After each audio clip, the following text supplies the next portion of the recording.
Okay, so welcome everybody. Welcome to customer service training. Welcome to our friends in Santa Fe. My name's Teri Tomasi. I'll be your trainer for today. I serve as a corporate trainer for Kingston.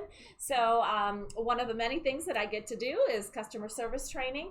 So if you remember from general orientation, when you took your general orientation, our philosophy is to provide the necessary leadership, coaching, training, information, tools, and materials for you all to do your jobs well. This training fulfills part of that promise, part of that philosophy. So we want to give you the skills to navigate throughout all types of customer service interactions.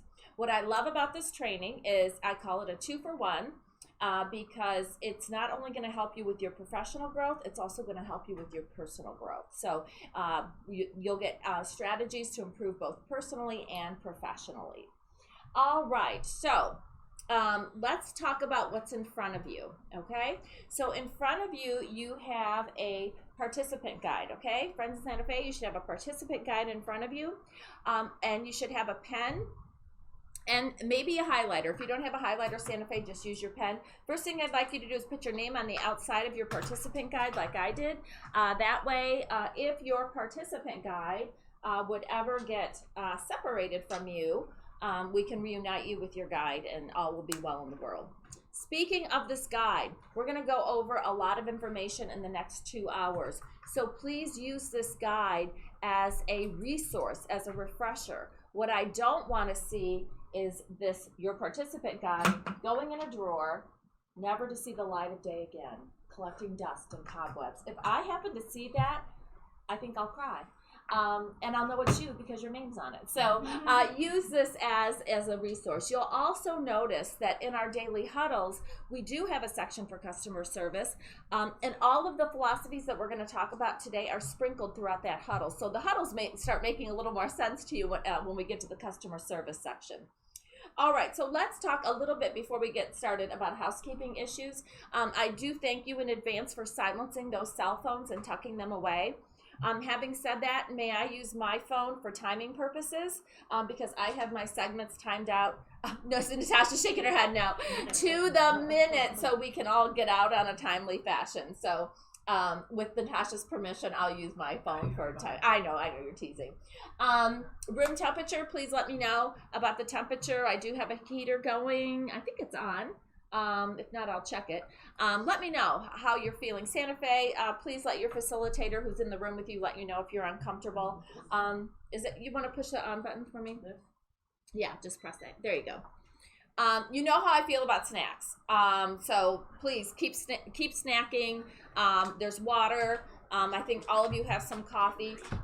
Because this training is so brief, I don't take a break. So we're just going to power right through it, okay? All right, any questions for me? All right, so let's get started. So let's go ahead and in your guidebook, if you want to open the book and turn to the very first page, I guess it's page 0, the left-hand side of the page. Let's talk about the training objectives. Let's talk about what we're going to learn today. So Quentin's got he's on point because you're going to need your highlighter. So get that highlighter clicked and ready to go. The first objective is to understand who are our customers. Who are our customers, both internal and external. So can you highlight what I have in bold up here? Who are our customers? Can you highlight that? Who are our customers?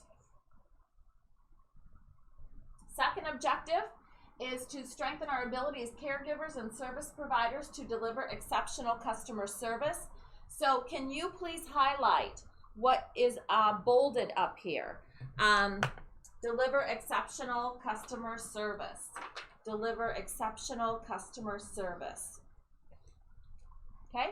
Third objective is to introduce and put into practice consistent methods and language to delivering excellent customer service experiences. What do you think I'm going to have you highlight? Very good, Natasha. Consistent methods and language. So please highlight that. Consistent methods and language in your guidebook. Okay? Next objective is to create a positive approach to increase employee and customer satisfaction ratings. Again, I'm going to have you highlight what's bolded up here. increase employee and customer satisfaction ratings. And last but certainly not least, to make Kingston the community of choice. I want you to highlight, if you would be kind enough to highlight community of choice, but also put a big star next to it, because you know we strive to be the community of choice and the employer of choice everywhere we serve. Okay, we all doing good? All right. Okay, so next on the screen, I have a quote by Dr. Martin Luther King. Can somebody, I don't know if you can you turn that, Margot, for those? Okay, very good.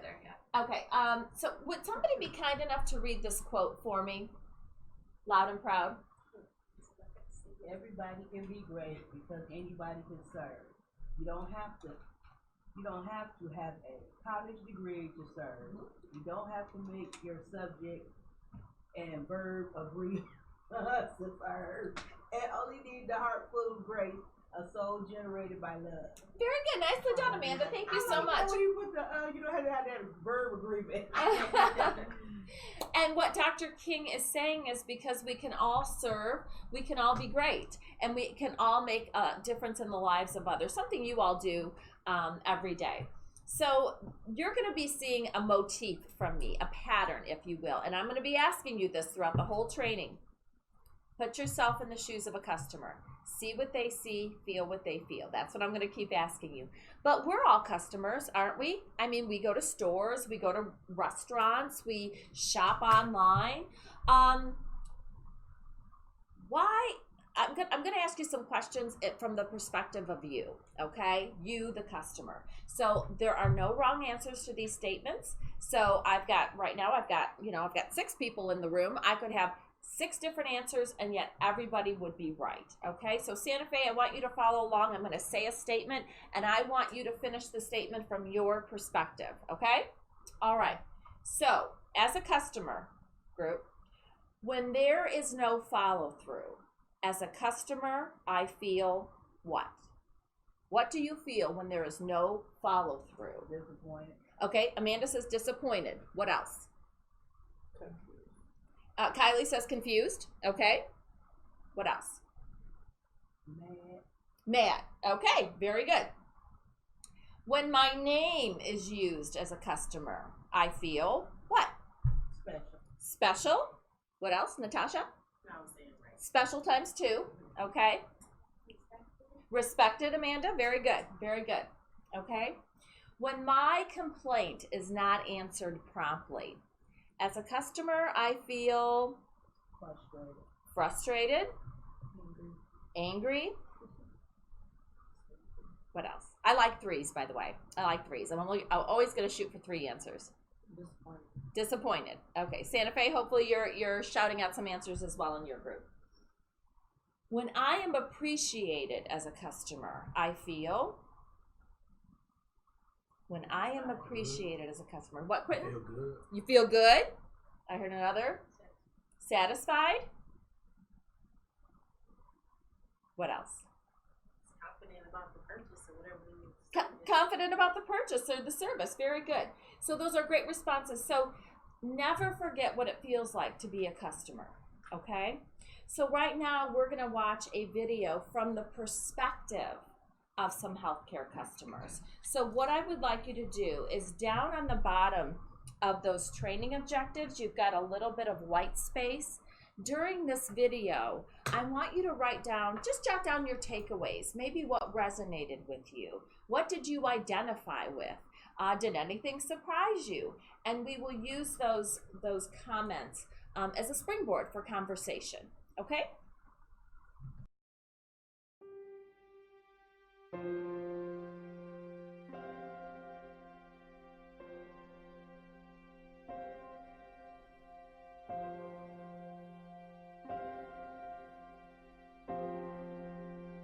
I had heard what no woman ever wants to hear: you have breast cancer.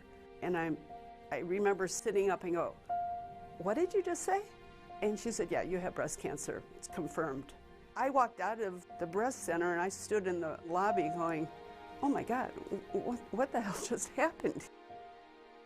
I had a very uncommon occurrence. When your pancreas explodes, as mine did, it felt like somebody cut me wide open and put a red-hot frying pan in my abdomen. And that happened over minutes. I went from living my life to about as sick as a human being can be. Over the 4 months of hospitalization, I had 20 operations or major procedures. My wife literally camped out at my bedside every day because we didn't know if that was going to be the last day.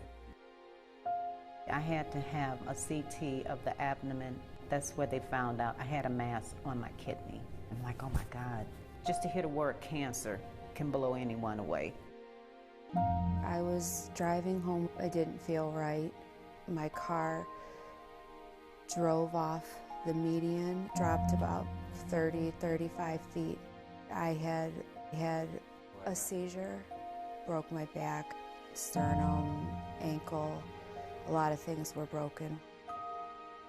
I spent about 3.5 weeks unconscious and really had almost none of my major organs working. And yet I was hearing many conversations quite sharply. My family had 2 discussions about end-of-life care. I had the thought how interesting it was that I was watching myself die. When I initially was diagnosed, how it was presented to me could have been maybe a softer touch. I mean, she scared me. I mean, it's scary stuff to begin with, but she knew I was alone. All I was worried about was living. I wanted to dance at my daughter's wedding. I wanted to hold my grandchildren. Having that fear, not knowing what the outcome was going to be. I was being sustained only by tube feeds. I was unable to eat. It was very difficult to do almost anything. So to be reduced to somebody who's essentially dependent on others for almost every facet of your activities of daily living is really difficult.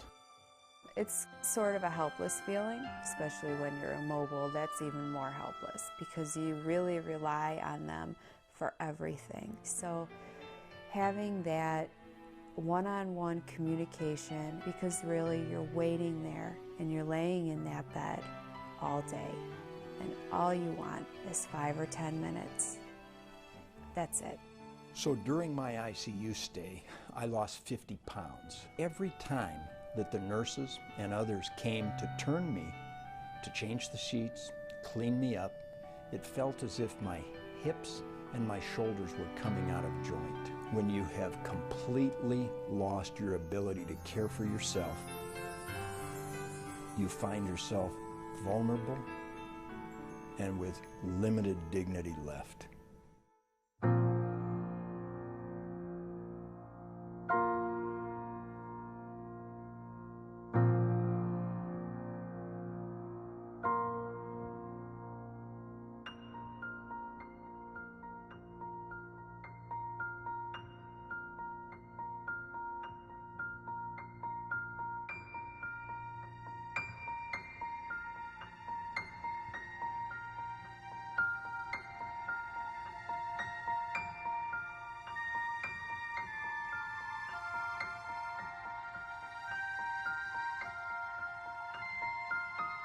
Be kind to the person in passing, walking a little slower than you. You don't really know what they're going through. A lot of people tell me, oh, I know how it feels. You know what? Until you become a patient, no, you do not. Those feelings are entirely different. Yes, they are. I could tell within seconds of a caregiver entering my room of whether they were in the moment and actually caring about me. It's a sense that you know if they're there to help. Whether it's from holding their hand or patting them on the back. All those things end up being very important. Sicker you are, probably the more important they are. When I feel like I'm at the end of my rope sometimes during a busy day, then I try to put myself back in that bed. And then when I see somebody who might be angry or who might be frustrated, I remind myself what that feels like to be there. And then it makes sense.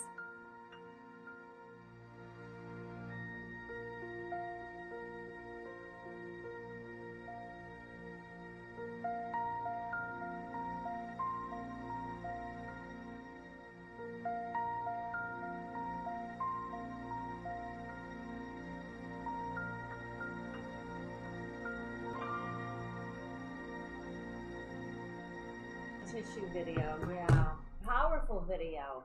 Your thoughts on that? Amanda? I understand the 2001, I discovered I had diabetes. I was in the hospital for like a month. And the hospital treated me really well. But I had to go get rehab. And all I kept hearing them aides say, well, she young, she can do it. You don't have to go and check her out. Oh, like I made a list. Hard to stay there. So when people tell me they gotta go to the bathroom, I take them to the bathroom. I don't care if you or no. I sit there and wait. Something gonna tickle out. So I don't play with that. If they say something wrong, who am I to say it's not? Right. Who am I to say you're not? So I just tell the nurse, I did my part. Now, if the nurse don't follow through, that's a whole nother can of worms. But I do my part. Okay. I know what it feels like. Yeah. Thank you for sharing. Thank you for sharing. Anything else? So, at the beginning, we heard everybody's story. Were you surprised when you learned their occupations? Yeah, they were all healthcare providers. They were all in this industry. Yeah. Quentin, could you turn on the light for me, please? Thank you. So like you, over to the, way over there. There you go. Yep. I think it's that middle switch. Thank you. So like you, when I first watched this video, I had a pen in my hand and I jotted down some things. Can I share what I took away? I heard the word fear. I heard the word helpless 3 different times from 3 different people. I heard it could have been a softer touch. She scared me.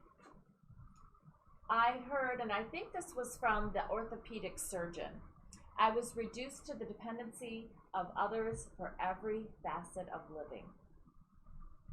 The nurse said having that one-on-one communication, all I wanted was 5 or 10 minutes, that's it. When they turned me, it felt like my hips and my shoulders were coming out of joint. And when I heard someone say, one of the doctors, when you have lost the ability to care for yourself, you find yourself vulnerable and with limited dignity. And this is the one that really made me pause. It was from the chairman of the anesthesiology department at the Cleveland Clinic. And he said, I could tell within seconds of a caregiver entering my room whether they were in the moment and actually caring about me. And he was critically ill. I mean, he was very, very ill, yet he could still sense that. So these feelings that we heard, feeling vulnerable and fearful and helpless, are those feelings unique? No, these are feelings people in these very hallways are probably feeling, whether it's here or in Santa Fe. Everybody's story is very unique, of course. Everybody's story is unique, but these feelings are feelings people are feeling in this building. So never forget what it feels like to be a customer. We always want to put ourselves in the shoes of a customer. And I've been using this term, customers, so we're going to break this down. Are you ready for me? Okay. This is where I need your shout outs. So I have up here on a flip chart, who are our customers? Okay, thank you, Quentin. So I'm going to write down your responses. So residents are our customers. Who else? Who? Vendors. Vendors, very good. Vendors, okay, good. Vendors. Who else? Patients, family. Yes, very good. Families. Good. Who else? Think about who walks through that front door.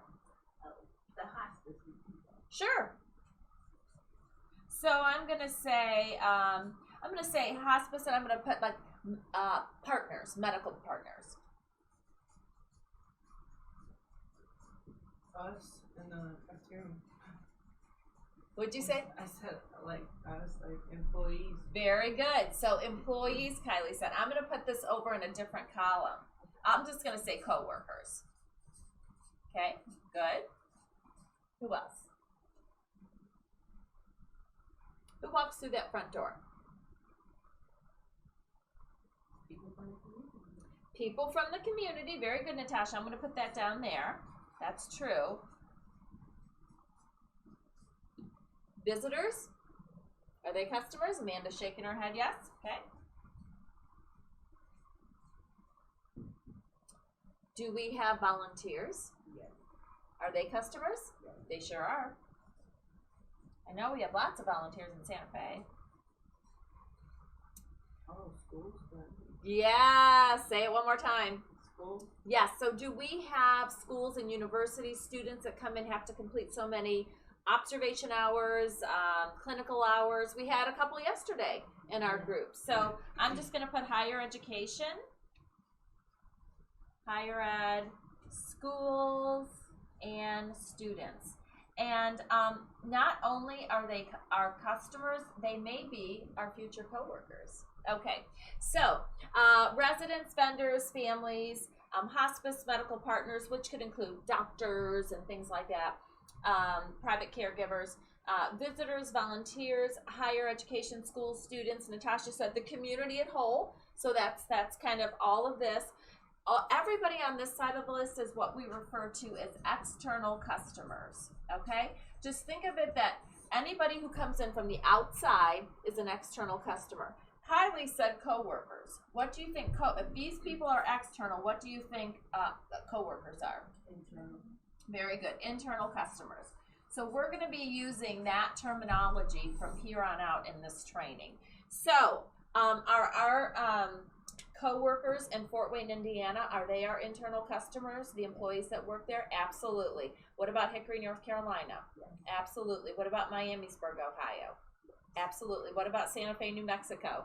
Yes. We may not have met each other face to face, but we all work together and we all serve each other. Okay, good job. Thank you.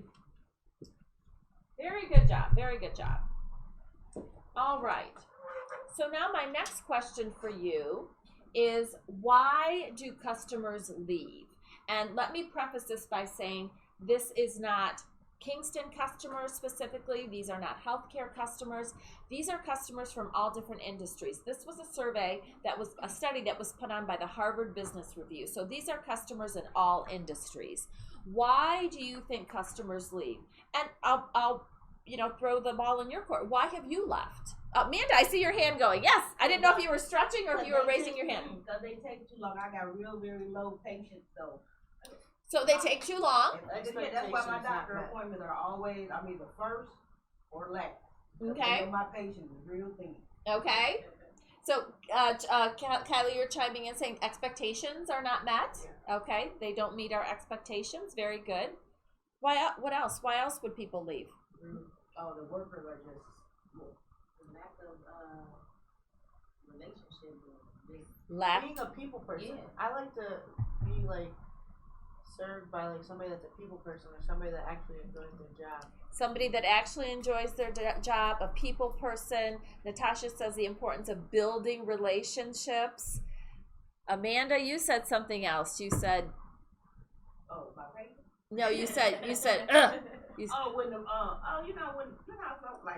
you go to a restaurant, I always have a thing, $10. You got a tip for $10. You lose that tip, and you mess up. I be like, someone just got real bad work ethic. Work ethic, okay. Anything else? Good responses, by the way. Anything else? Okay, well, let's see what the survey said. 9% of customers leave because of competitors. 10% leave because of personal reasons. 14% leave because of product dissatisfaction. And here's the kicker. 67% of customers leave because of an attitude of indifference on the part of a company employee. Let's look at this word employee. It's singular. One person. So we could lose customers because of one person. So let's look at that phrase, attitude of indifference. What does that look like? What would an attitude of indifference look like that would cause somebody to say, I'm not coming back? You're just here for a paycheck. Yep. I'm just here for a paycheck. When you have the mentality of somebody else will do it. So the mentality of someone else will do it, like that's not my job or that's not my problem. Okay, good.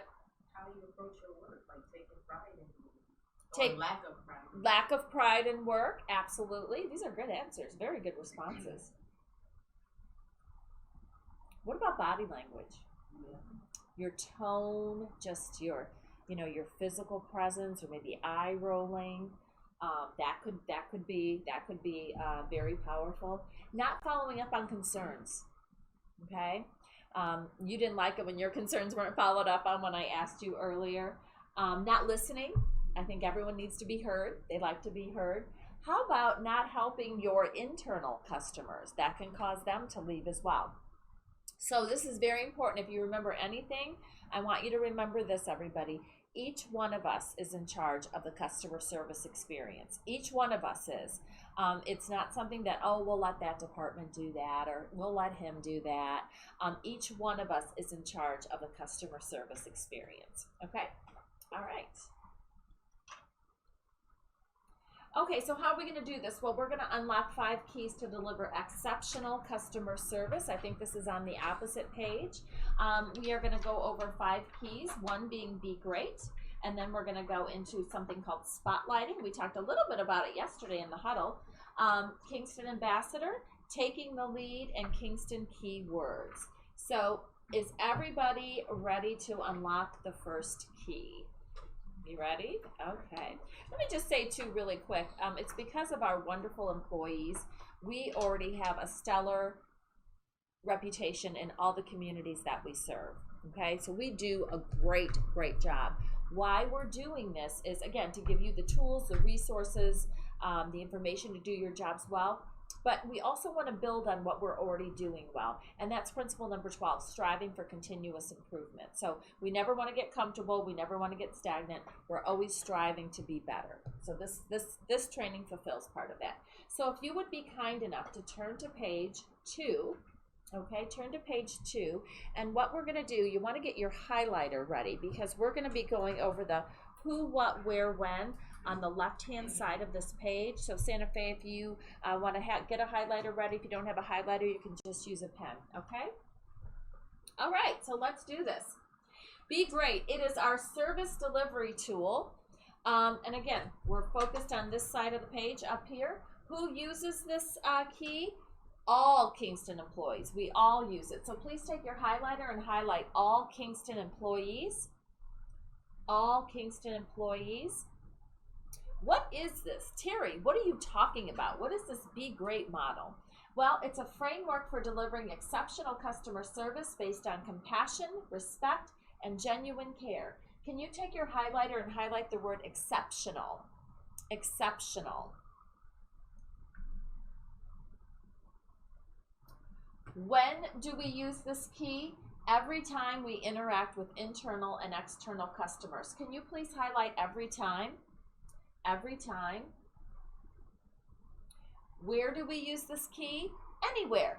Anywhere. So please highlight anywhere the customer is present. Highlight the word anywhere. And why? Why is this so important? Using this key creates trust, increases positive outcomes, and demonstrates genuine care to those that we serve. I'm going to have you highlight 2 phrases here. Positive outcomes and genuine care. So if you can please highlight positive outcome and genuine care.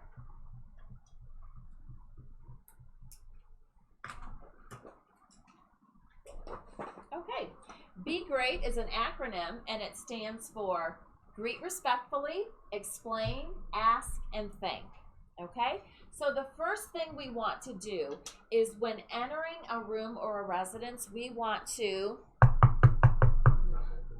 thank you, yes, pause, knock on the door and pause for permission to enter. Now this is what we sometimes see. We're going to pretend there's a doorway right here. Mr. Jones, did we get permission to enter? No. We knocked, but we didn't get permission to enter. I mean, just think of it. If you would be, going to your neighbor's house, would you just knock and then just walk in? No, you would wait for a cue to say it's okay to come in. So be sure to wait for permission to enter. We want to warmly greet each person with respect and genuine care using their preferred name. How do we know their preferred name? We just ask them. I'll give you an example. In one of our communities, we were taking care of a priest, and everybody made the assumption to call him Father. Father, can I get you this? Father, can I get you this? And finally he said, I'm not that anymore. I'm not Father anymore. I'm Tom. Call me Tom. That's who I am now. He was a retired priest. So we just asked them, what do you prefer to be called? Smile and make eye contact. Many studies have showed that people who make more eye contact are perceived as being more personable, qualified, skilled, trustworthy, honest, and sincere. So really strive for that eye contact. Show a positive attitude while you're introducing yourself in your role, especially if it's a new interaction. Natasha already talked about the importance of building relationships. And if you're interacting with a memory impaired resident, you want to gain eye contact, smile, use exaggerated nonverbal gestures, and stand like an arm's length away so you're not startling anybody. Okay? So here's an example of greeting respectfully on an initial meeting. And it says, "Good morning, my name is Nancy. I'll be taking care of you today. I've been a nursing assistant with Kingston for 6 months, and I have over 4 years of caregiving experience." Okay? Put yourself in the shoes of that customer hearing that message, that greeting. What would you feel on that?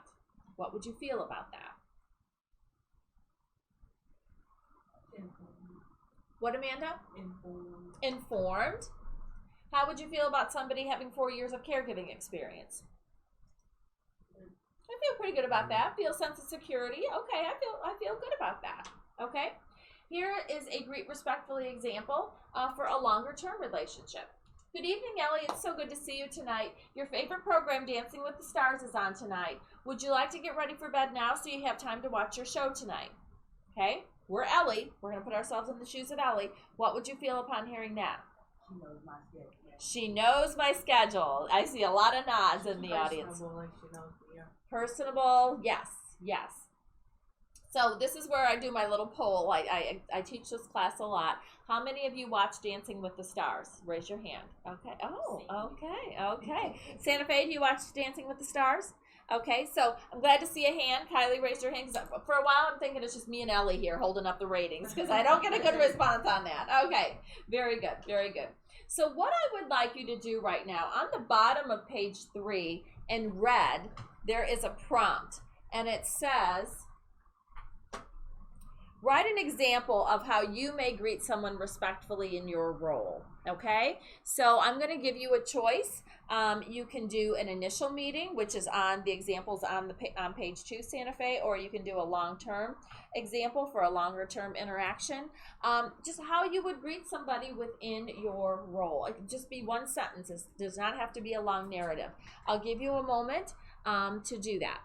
How you would greet someone in your respective role.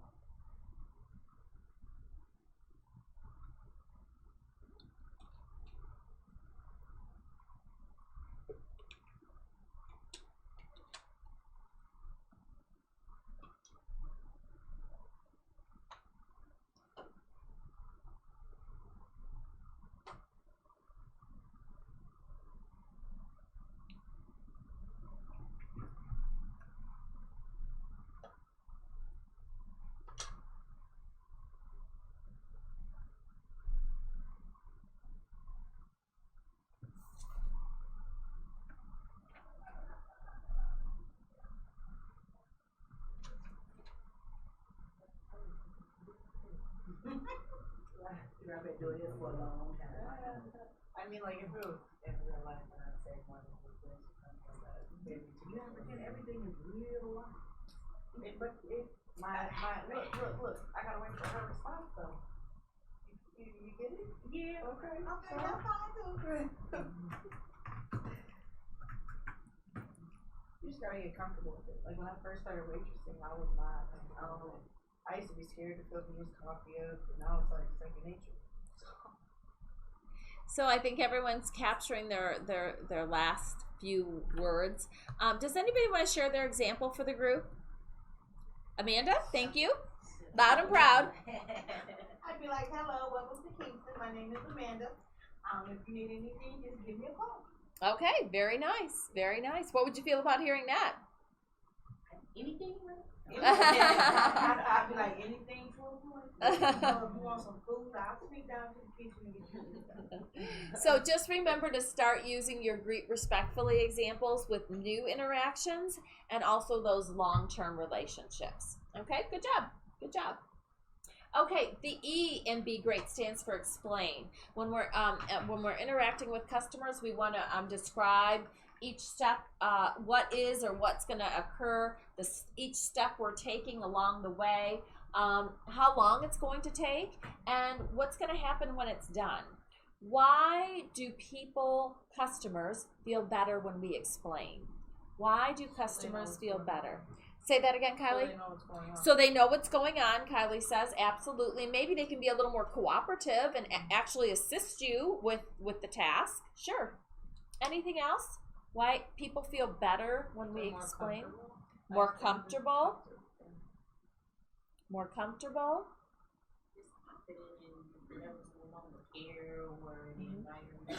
Just feels more confident and comfortable. Can that reduce their anxiety? Yes. If they know what's going on? Absolutely. We always want to protect their dignity when we're interacting with them. Something else somebody said during this training, and I've since added it, is somebody said it's for safety. So if we would surprise somebody with an action, it could result in a reaction, which could be a safety issue either for the employee or for the resident. And I thought that was really worthy to add. So it's important to remember healthcare is a very confusing world, period, for anybody, but especially for our residents. We need to see things from their perspective. What may be a daily, normal, routine task for us may be entirely new for somebody. Additionally, I think we talked about this yesterday, our customers are with us because something happened to them. Usually it's something traumatic that happened to them. So they are probably not feeling well. They are probably a little bit fearful of what's going to happen. They are probably feeling a little frustrated. They're not at their best. So our job is to explain how we're going to help them. Okay? Here's a very general explanation. And it reads, your doctor has requested that we monitor your blood pressure. May I take your blood pressure? I'm going to put the cuff on your arm. You'll feel it give you a tight squeeze for about 20 seconds and then it will deflate. Your blood pressure was 160/90 this morning, and I will share that information with your nurse today. Now, this is a very general explanation. You would not use this explanation every time you took somebody's blood pressure. You would modify your explanation to fit the needs of your resident, of your customer. If you were taking care of a memory impaired resident, you may have to say this every time, but always modify your explanation to fit the needs of your resident. Okay? Let's go on to the A and Be Great, and that stands for ask. We don't want to force care upon our customers, but instead we want to help them understand how we're going to help them, and then we want to seek acceptance of the care. And here's the example that's on the screen, and I think it is also in the middle of page 3. And it reads, as I'm cleaning your room today, I may need to move some of your items to ensure everything is clean. I'll be very careful, and I will put everything back where you had it. Would that be okay? There's my ask. So again, let's put ourselves in the shoes of the customer. How would you feel if somebody said that about your belongings?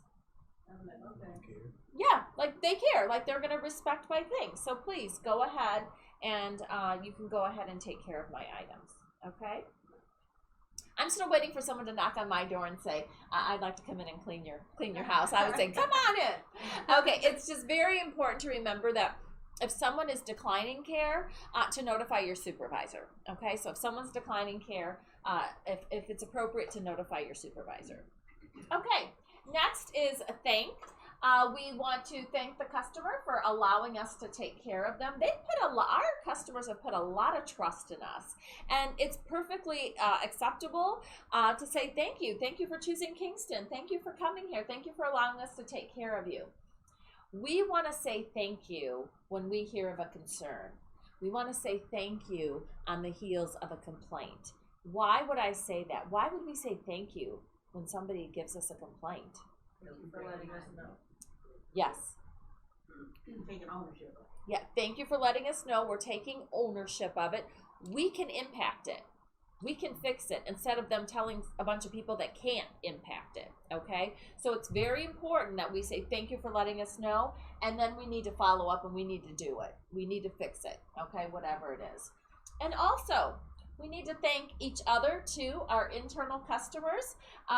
We work together day in and day out. It's perfectly acceptable and very appreciated to extend that gratitude. How else can we say thank you just besides the verbal thank you so much? What else can we do? So I had a lady, a coworker, like she would just go buy us like cards, and like every now and then she just take the card for it, like with the nursing.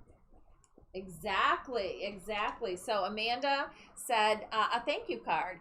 And what we talked about yesterday is we have those Kingston cards. So you can go to HR. I don't have one with me. You can go to HR, and we have just some little note cards that have the Kingston emblem on them.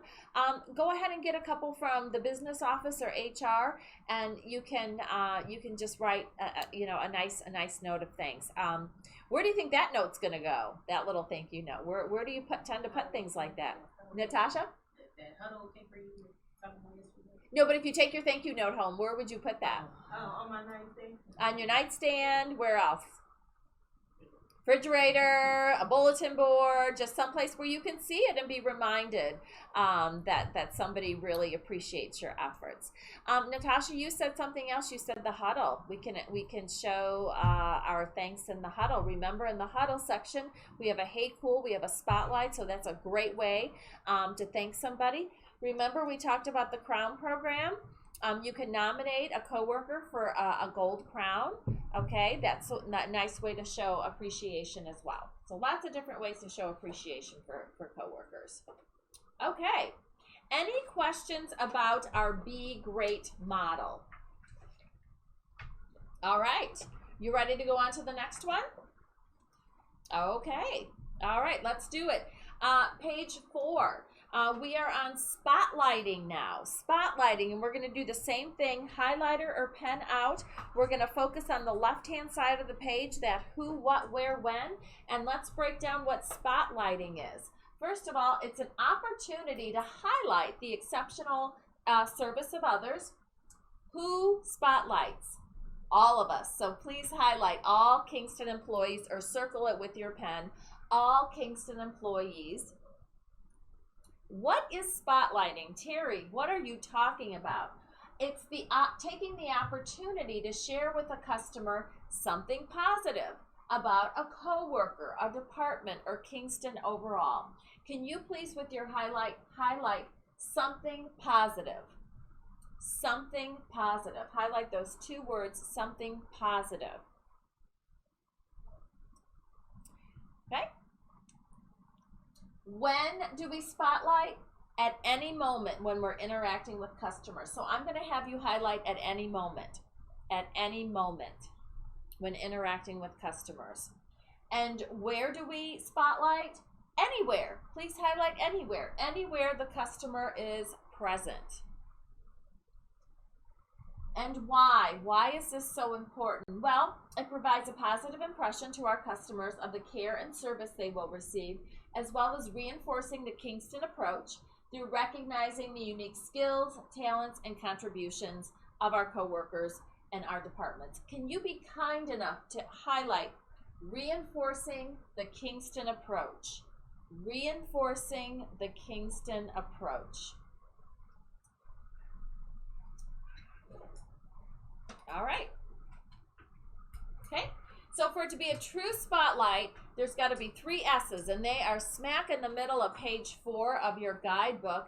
And the 3 S's are sincere, selective, and specific. So let's break it down a little bit. Sincere means it has to be genuine. Your comment, your remark has to come from your heart. It just can't be an empty compliment. And I think people can tell that. Okay, it's got to be genuine. The second is selective. What this means is well-deserved recognition, usually applicable to the situation. So if you're taking a resident to the dining room, that would be an opportunity to spotlight the menu or the team, the dietary team. If you're a new admission, it would be the opportunity to spotlight the great nursing care they're going to receive, or the therapy care that they'll receive. Activities, if something's going on for the day, can spotlight the activity department. Lots of opportunities to spotlight. The third is specific, and what that means is nothing vague. We want to provide be very specific as to why that person or that department is exceptional. So if I said, Margot will be your A tonight and she's great, does that tell the customer anything specific about Margot? No, Margot is great. But it's very vague. But if I said, Margot will be your aide tonight, she is so sweet and she has a great sense of humor. She always makes me smile and she's going to make you smile tonight too. Is that a little more specific? Yeah. Okay, so that's what we want. We want to be a little more, we want to be specific and not vague.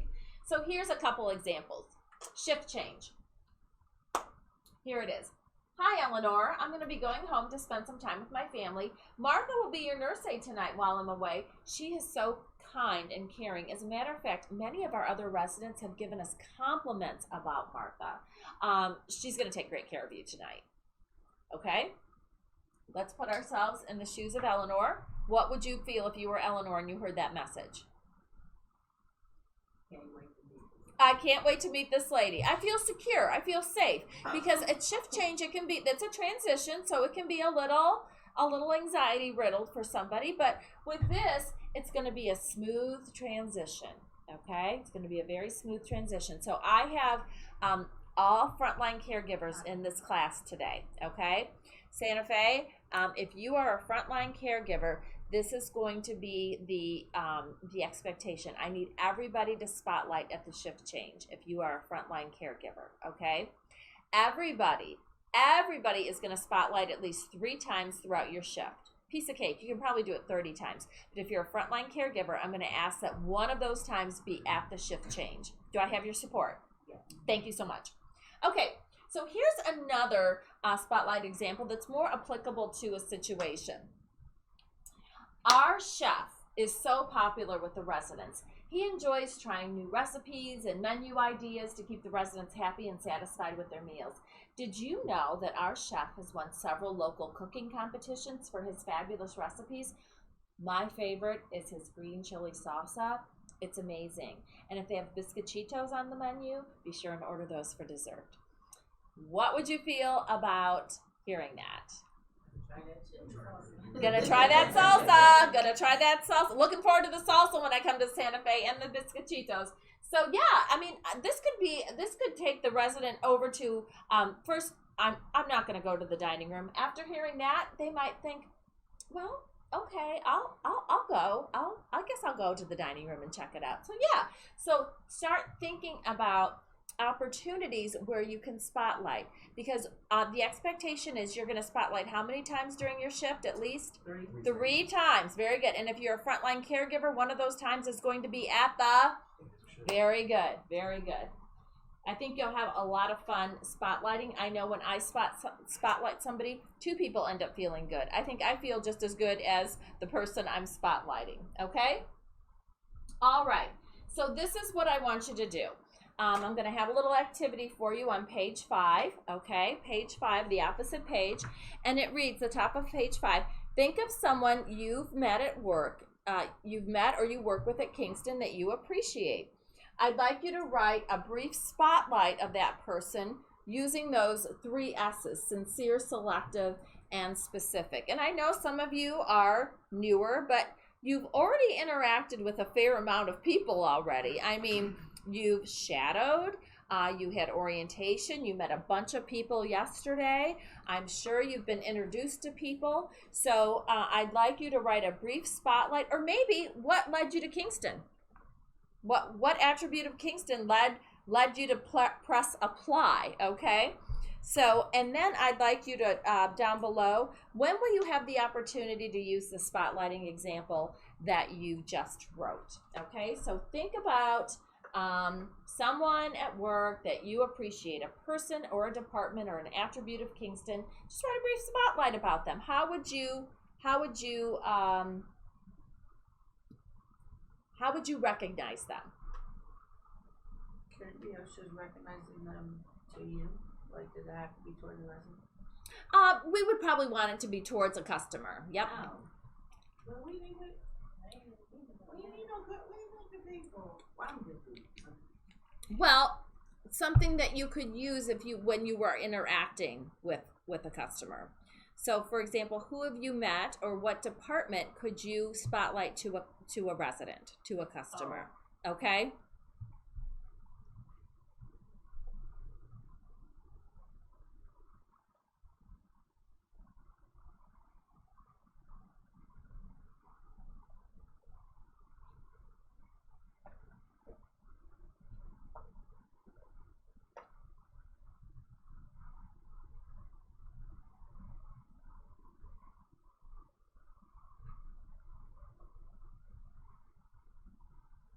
Santa Fe, you doing okay on your examples?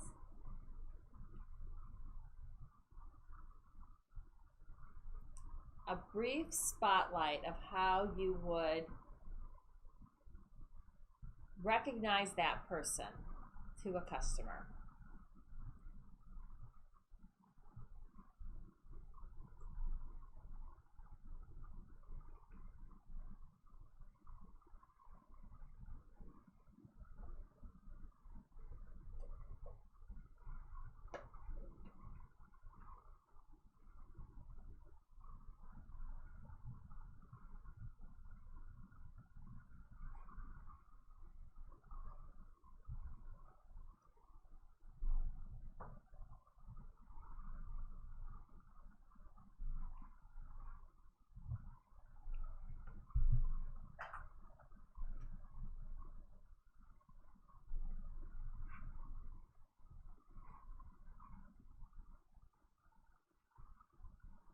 Okay, I think everyone's capturing their last few words. Who would like to share their spotlighting example?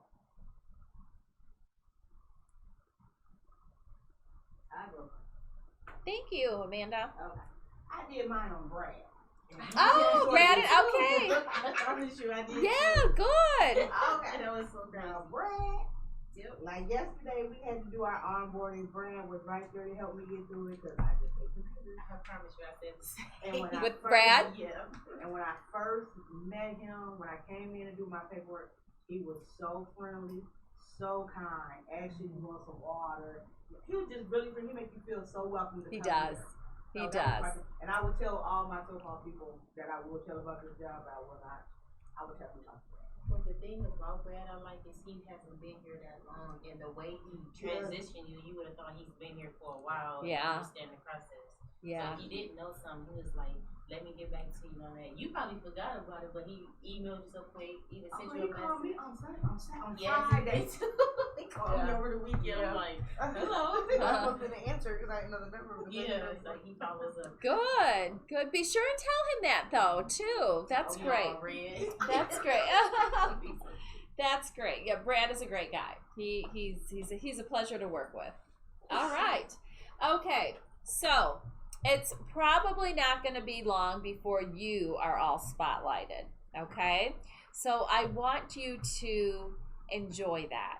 So let's pretend it was your birthday and your friend gave you a beautifully wrapped gift. Okay. What would you say upon receiving this beautifully wrapped gift? Oh, thank you. Thank you. Yes, thank you. Thank you. And that's what a spotlight is. If you're spotlighted, if you're the recipient of a spotlight, it's a beautifully wrapped gift. So just accept it and enjoy it and accept it graciously by saying thank you. Thank you. Okay, any other questions about spotlighting? Okay. Who's going to be the first person that's going to go out and spotlight? Ooh, I should see all hands going up. Yeah, okay. All right, very good. Very good. Okay, before we go to our next section, which is Kingston Ambassador, I think it's time we do the Kingston stretch. Okay, you all remember this. Amanda, I don't know if you know the Kingston stretch. I do not. Okay, did I have you for orientation? Okay, oh, I didn't do it? Oh, darn it. Okay. Okay, so this is a voluntary little stretch break. You do not have to do it if you just want to stand or sit. It is not. It is an optional activity. Okay, so we did this yesterday, so most of you are familiar with it. So we're going to take our hands above our heads and stretch those fingertips to the sky really high because we're not used to sitting, are we? Okay, hands to your head. remember, before starting a shift, what do? Think about what we got to do. Think about what we got to do today. So what is my assignment today? What is expected of me today? If I'm not sure of where I'm supposed to be or what I'm supposed to be doing, I need to check in with my supervisor. Okay? Hands to your shoulders. Okay, let's do some shoulder rolls. As you're doing those shoulder rolls, remember what we have to have as part of our uniform, our name badge, our Versus badge, if we wear one in a skilled unit. Okay, be sure those are part of our uniform. Okay, I'm going to throw in a couple extra shoulder rolls because they're my favorite. Hands to your waist. Let's do a few side bends. As we're doing those side bends and stretching a little bit, be sure you're wearing your gait belt if you're a frontline caregiver. Be sure you have your pager if you work in an assisted living and any other means of communication that you need. Be sure you have your RIS, your resident information sheet, so you know who you're taking care of and what their needs are. Okay, remember, back up from the table for this one. We're just going to do a bend over and let our fingertips just dangle like a rag doll. And look at your shoes. Are your shoes tied, and are you wearing non-skid shoes? Okay? So let's roll up very slowly, one vertebrae at a time. Let's roll up very slowly, Santa Fe, slowly. Let's do one more big inhale. Really deep inhale. Deep breaths are like giving your body a hug, okay? And then exhale. Exhale all the stale air out. Good job, everybody. We just did the Kingston stretch. Yeah. Okay, we got all that oxygen flowing. Kylie, do you want to take the basket of snacks and pass it around? And I don't know if there's any Timbits left, but help yourself to the Timbits.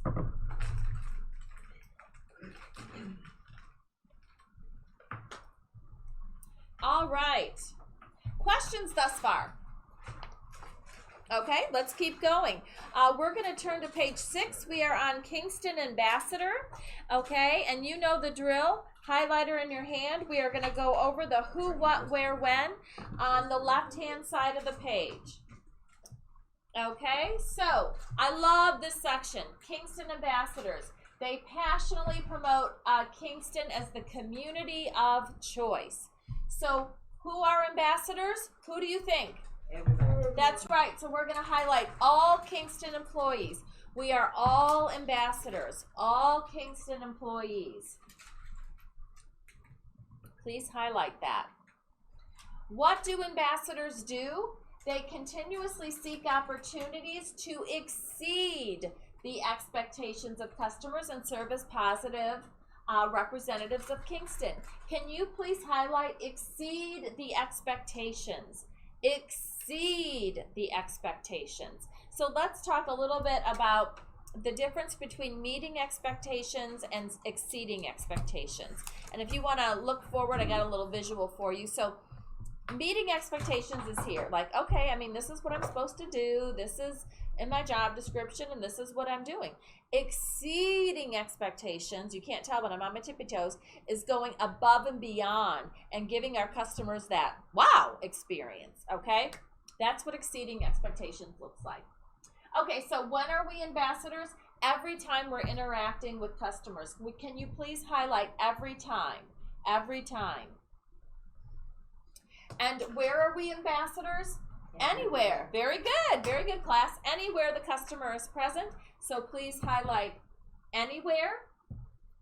And why is this so important? Well, when we provide customers with unique, positive, and memorable experiences, we further develop customer loyalty and establish Kingston as the community and employer of choice.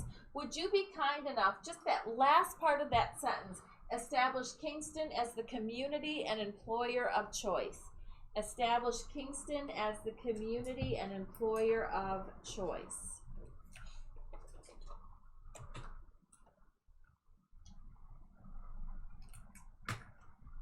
All right. So it's really important that we realize that we are ambassadors all the time, not just in these four walls, especially when we're out and about in the community.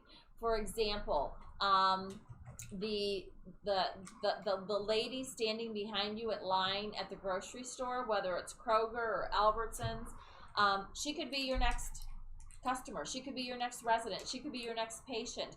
The gentleman sitting next to you at Bob Evans could be your next patient, your next customer. So it's always important to remember that we are ambassadors everywhere. Think of it, we've got a hat on when we're out in the community, and we've got Kingston on it. We're all wearing these Kingston hats. We're always representing all the time.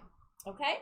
So let's go over some characteristics of Kingston ambassadors. It's on the top of page 6. Ambassadors are always responsive to the expressed and unexpressed desires and needs of customers.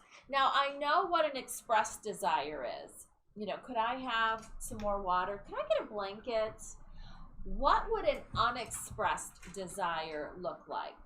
What would an unexpressed desire look like? Unexpressed. Any guesses?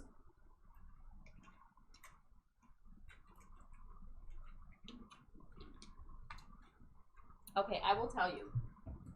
An unexpressed desire is anticipating the needs of the customer, even before they know they need it, okay? So for example, having a sweater next to your resident on a chilly morning. Has she asked for it? No, she has not asked for it. But we're anticipating that she's going to need it because it's a chilly morning. So having that there before she even asks for it is an unexpressed desire. Turning the TV station, turning the TV onto their favorite program. Have they asked for it? No, but we know they like to watch Gunsmoke at 10 o'clock, so I'm just going to turn the TV to Gunsmoke at 10.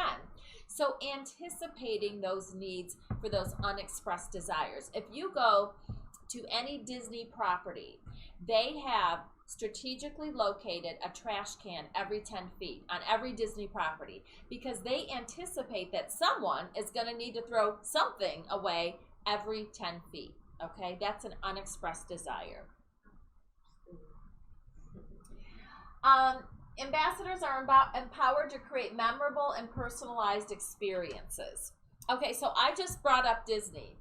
What do you think about when you hear the word Disney? If you see a Disney commercial or you hear Disney, what comes to your mind? The Lion King. The Lion King? Fun, animation. Kids. Okay. So what you just all expressed were experiences.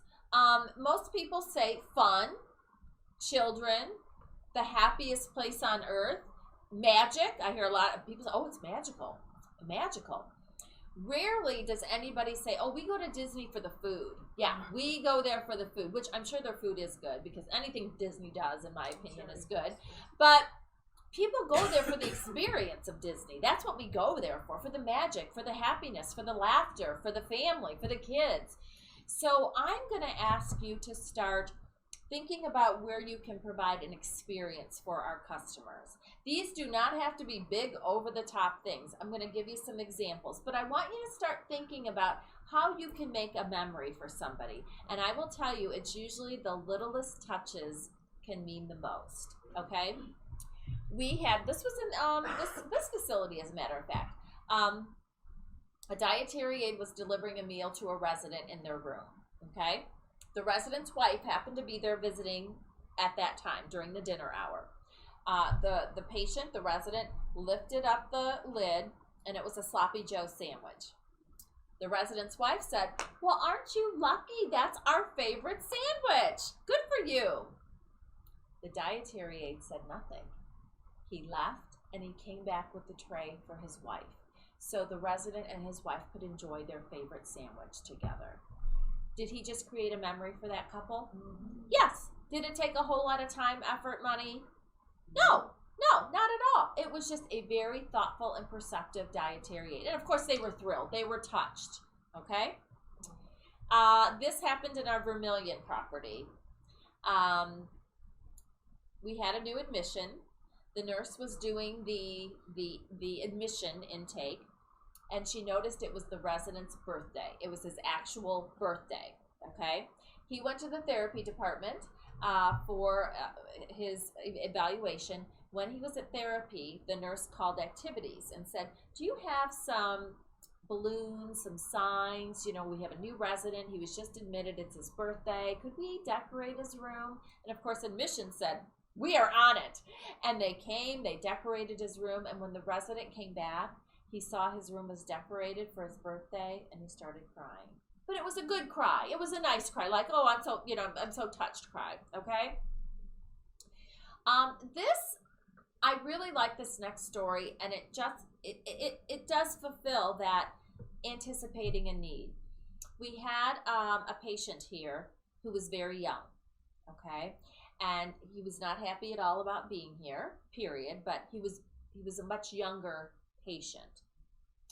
And he was always ringing his call light, always. And I think he was unhappy, and I'm sure he was frustrated, and he would always press his call light. One of his aides heard him just make a remark that how he really liked to have his coffee first thing in the morning. Like as soon as he opened his eyes at home, he was just used to grabbing that cup of coffee. And here, I don't think it was happening as fast for him, okay? So that aide took note of that. And when she came in the morning at 6 a.m., she went straight to the bistro, poured a cup of coffee, and had it on his nightstand. So when he opened his eyes, what was waiting for him? A cup of coffee. And guess what the call light ratio was now? The call lights dropped. She provided a unexpressed desire. She anticipated his needs and had that coffee first thing in the morning, and I think that eased a little bit of his anxiety. It made him feel a little more comforted. So anyways, that's what I'm going to ask you to do, is start thinking about opportunities where you can just provide a little memory for somebody. Do I have your support with that? Yes. Okay. I have a question. Yes. We're not allowed to accept gifts from them. Are we allowed to give them gifts, or is that not allowed? Well, I'm going to defer on that. I would say probably not, because if we give a gift to one person and we don't give a gift to somebody else and they find out, how would that other person feel? So, and that's very thoughtful that you would even think to do that. My job, that's why we had to do the Secret Santa. Because she was like, no, we can't do it because, it's some residents people love way more than they like other residents. So, the one everybody likes the most, gonna get the most. And then they said, we just do Secret Santa. Everybody pick a person. You don't get to pick it. You pick, if you pick it, that's who you get. So, everybody got a gift from somebody. So during the next year, during the holidays, you can ask your supervisor if we do something like that here. Yes. Yeah. Good question, though. Good question. All right. Okay. So let's continue to talk about characteristics of an ambassador. Ambassadors continuously seek opportunities to learn and improve the Kingston experience. That is principle number 12. Strive for continuous improvement. Okay. We never want to get comfortable. Remember, we're always learning. We're always learning. We are flexible to work within our dynamic and ever-changing environment. Principle number 4, remember we have to be flexible. That may mean that we have to work a different hallway or a different floor or a different area because our skill set and our talent is needed somewhere else. So we need to support that and support those residents. Okay? All right, so I want to read an example of how somebody created a memory for somebody. It is on the top of page 7 if you want to follow along with me silently. And it reads, I have the privilege of caring for Edith in 2012. She was a 94-year-old patient who had recently been diagnosed with a terminal illness. Edith was such a kind lady. It was New Year's Eve and I was rounding my patients. When I reached Edith's room, I noticed she looked a bit down and I asked her if there was anything I could do for her. Edith said she was missing her friends and family and she wished she could bring in the new year with a glass of champagne and a toast. I had a feeling this would be Edith's last New Year's Eve, and I couldn't stand the thought of her sitting alone at midnight. Knowing we couldn't provide her the champagne, I was able to get a bottle of sparkling grape juice and took it to Edith shortly before midnight. Together, we counted down the seconds and toasted each other with laughter and a hug. And it is one of my fondest memories of New Year's Eve ever. How many people had the experience New Year's Eve? Was it just Edith? Oh. The caregiver as well. I think the caregiver got just as much joy out of this experience as Edith did. So it's very rewarding creating memories for people. And it just exemplifies how we do make a difference. Okay? So what I would like you to do, if you would be kind enough to, on the bottom of page 7, answer these 2 questions for me. Who do you feel demonstrates the qualities of a Kingston ambassador? And this one, I need a person. I need a person. And you're probably saying, Terry, come on. I can think at least 12 people. For the sake of time, think of the first person who maybe pops into your head.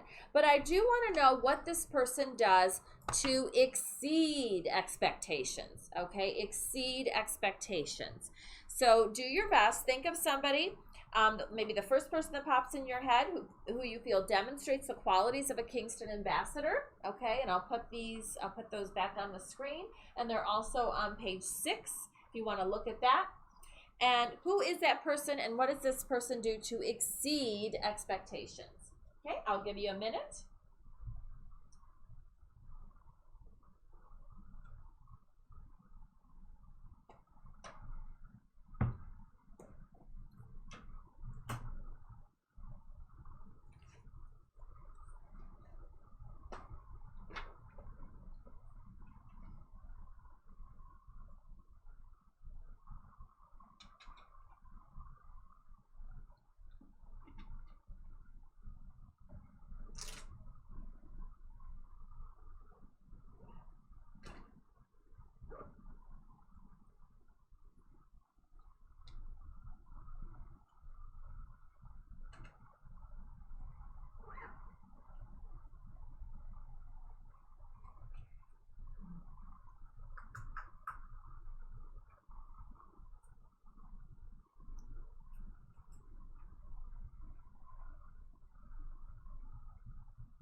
All right, I think we're capturing those last minute thoughts here.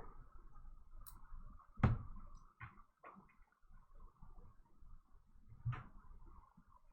right, so anybody want to share? Kylie, thank you. I showed Lisa. I don't know her last name. Oh, that's okay. That's okay. I feel like she was really good with all her patients. There's one that stuck out in particular. She took the patient to the restroom, and then the patient was kind of upset that she wasn't able to have a bowel movement. So then she was like, well, why don't we put your favorite PJs on? I'll get you into bed and put your favorite show on, and then we can just try here in a little while. And she did all that, and the patient was happy after that. Mm-hmm. And then later on, she went back, and the patient was able to go and wasn't upset anymore. Oh, good. Was Lisa your captain? Was this on your shadow? Mm-hmm. Okay, good. Nice story. Nice story. Bet you ain't gonna guess this. On the front floor? Brad. Nope. Oh. It's you. Me? Because you are very engaged in your delivery of the information, and I feel like with all our responses, we'll be confident in the work we do. And so the customers that are potential for us, it's going to result in the work and information you gave us. So that, you're a good trainer. Yeah. Oh, thank you. Thank you. Well, I will consider this the gift, remember, and I will accept it graciously. So thank you. And I also want to say, Terry, this is how Terry is all day, every day. And the first time I met her, besides the first orientation I did with you was at H5. Okay. And she was the same way. I mean, she was Kingston on. Well, thank you. It's a pleasure being here. I enjoy what I do. So, and you all make that possible for me. So, thank you. All right. So, what I would So thank you for those, and just remember, whoever else you mentioned, let them know your kind words, because I'm sure they will all appreciate that, as I did. So thank you so much. All right, are we ready for the next one? We're making very good time, by the way. So we are going to turn to page 8, and we are going to take the lead. So Santa Fe, we're on page 8 for take the lead.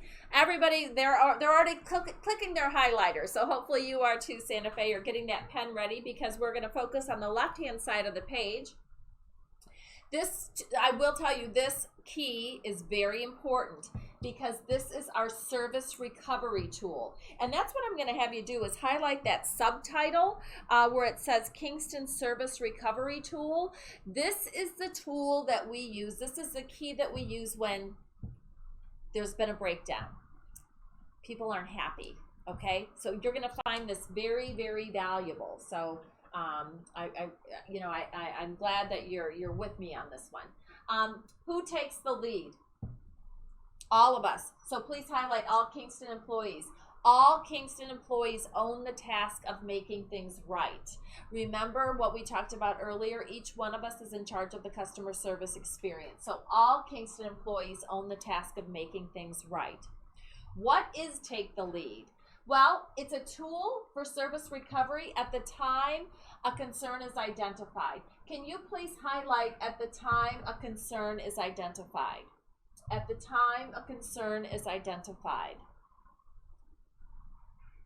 When do we take the lead? As soon as possible. Anytime our service fails to meet a customer's expectations. What I want you to highlight is what's in bold, capital, red font. Anytime our service fails to meet a customer's expectations. Where do we take the lead? An area free from distractions, if possible. So if you can just highlight an area free from distractions. If we're trying to remedy a customer service breakdown, we don't want to do it in the lobby or in a public area. We want to try to move it to a private area if we can. And why? Why is this so important? Well, service failure has a negative effect on customer loyalty, and how we recover and respond makes the difference and results in more favorable customer loyalty. Can you please highlight makes the difference? Makes the difference. How many of you have ever had a situation when you're interacting with an unhappy customer? Raise your hand. Okay. How many of you would like some tools and strategies to navigate through that a little easier? Raise your hand. Okay, you ready? Let's do it. Okay, because the truth is customer service challenges will happen. Not meeting expectations can occur at any time. Let's talk about not meeting expectations. It could mean the soup wasn't warm enough. It could mean we didn't respond quick enough to a call light, okay? It's important to remember that customers have little tolerance for poor service. They even have less tolerance for poor customer service recovery. Remember those 67% of people who leave? That's these people. That's what I'm talking about. So we want to not only fix service failures, but we want to be proactive and take steps from them to even before they even happen, because we want to recover and regain the customer's trust. So let's take a look. Take the lead is an acronym, and it stands for listen, empathize, apologize, and deliver the desired service. Okay? So let's take a look at listen. First, the L and take the lead. Most people, this is a great quote from Stephen Covey, most people do not listen with the intent to understand, they listen with the intent to reply. That's deep. That's very deep. I gotta take that one. That's very deep, Kylie. As a matter of fact, I'll read it again. Most people do not listen with the intent to understand. They listen with the intent to reply. So what does that mean to you, or what do you think that means? What, Natasha? I think it means like most people like, okay, you said your part, I gotta hurry up and give your response back. Then yes. Here's the problem, but I'm gonna give you a response back regardless. Yes. So Amanda is right on track. So what Stephen Covey is saying is that when we're listening to people, most of us are not in the moment listening to them. trying to see things from their perspective. We're just waiting for them to stop talking so we can start talking. We want to say our share. Or we're not listening. We're already thinking about, what am I going to say to this? How am I going to respond to this? So what we want to do is we want to be in the moment and giving that person our full attention, and fully listening. So one way we can do that is by actively listening, okay? So I feel like I've been doing a lot of talking, so I'm going to let our friends from the office talk about active listening. So I've got a little video I'm going to show you here, okay? And we will talk about this. It is crucial that you listen, Dwight. Also, you want to respect their... Are you listening now? Yes. Okay, well, you have to show us. That's impossible. Listening happens in the ear and in the brain. I mean, some organisms have external hairs that vibrate to indicate auditory stimulation, but unfortunately, our external hairs don't vibrate at all. Uh-huh. Uh-huh. What are you doing? A little smile and a nod shows that I hear you. Got it? Kind of. Nellie, why don't you tell Dwight what we were doing earlier today, and Dwight, you show us that you're listening. Well, we were in the warehouse where we were discussing the mural that I've commissioned Pam to paint there. We were talking about the colour schemes and the major themes we want to hit. Children of the world coming together, cutting down trees to make paper, but not in a child laboury way. It's just up and down. Just a regular nod, like a person. I am a person. Of Yes. course, you're a person. Yeah. We can do this, all right? And then we thought I can't carry on with that face. Look at it, I'm going to get nightmares with that face. Okay, so there is a little more to active listening than a smile and a nod. So how do you know if people are listening to you? How do you know? You ask questions, you engage them, Natasha says. Anything else? Body language, sure, absolutely. So let's take a look. So some things we want to do when we're actively listening, and we eye contact, okay, which goes along with body language. Okay, we want to make eye contact. Smile if it's appropriate to the conversation. If it's not appropriate, I wouldn't smile. Okay, so the next one we're going to spend a little time on, and it reads: allow for silence and pause to reflect. Okay, so we're gonna take our time with this one. I feel today's world is very fast-paced. This is my perception, and I feel that with a lot of things like this, I'm holding up a phone. Everything is real time, tweeting and Facebook Live and breaking news, and everything is so fast-paced that I think sometimes we feel that we have to respond quickly to things. Have you ever been in a conversation with somebody and there's been a little pause in the conversation? I think there's a term. It's coined awkward silence. You know, well, we were talking and then there was this awkward silence. And have you heard of that? Mm-hmm. Okay. Many people are uncomfortable with silence. Okay, I'm here to tell you to get comfortable with the silence, and it's okay to slow things down in this very fast-paced world. Many people are so uncomfortable with the silence in a conversation that they fill the silence. And what do they fill it with? What are we talking about? Nothing. We are talking about nothing. We are filling the silence merely to fill the silence. And we are talking about, we're just babbling about nothing. I want you to get comfortable with the silence. This is a very good personal growth strategy as well. I want you to get comfortable with the silence because everybody processes differently, okay? And sometimes there are medical conditions that can delay our process, especially here. Parkinson's disease, aphasia. So when we're giving a directive or an instruction and there's a little bit of pause, please give people the grace to process. It's okay. The silence is okay. I want to give you the grace to pause and process. So if somebody's asking you something, don't feel like you have to have these, knee-jerk responses. It's okay to take a breath and think about it, okay? Even in your personal life, maybe you get a bitey text from somebody, okay? Which, by the way, texting is the worst form of communication ever, okay? It's just words that you can interpret however you want. You get this bitey text from somebody. Pause, okay? Pause before you respond. What is this? What is this symbol? Pause. Pause. We're watching a movie. We pause it because we want to run to the kitchen. All of you have a pause button, and it lives here. Hit your pause button.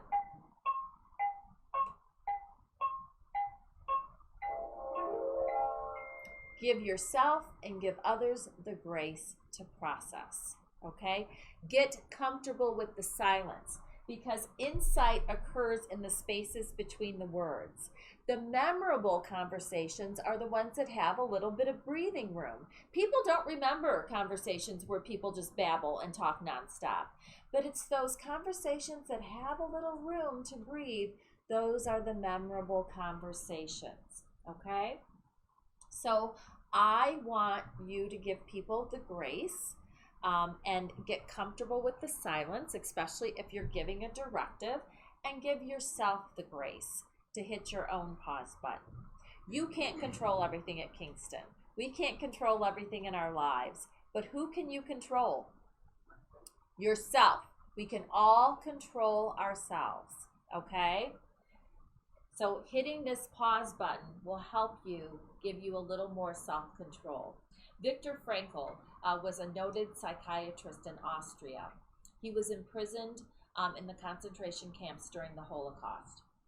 During his imprisonment, he lost everything. He lost his wife, his daughters, his home, his thriving medical practice, his identity. But there was one thing, and he was housed in some of the harshest camps. He was in Auschwitz for about 3 years. During his imprisonment, there was one thing they couldn't take away from him. What do you think it was? Say that again, Amanda. His mind. His mind, his mindset. And he had hope that he was going to survive.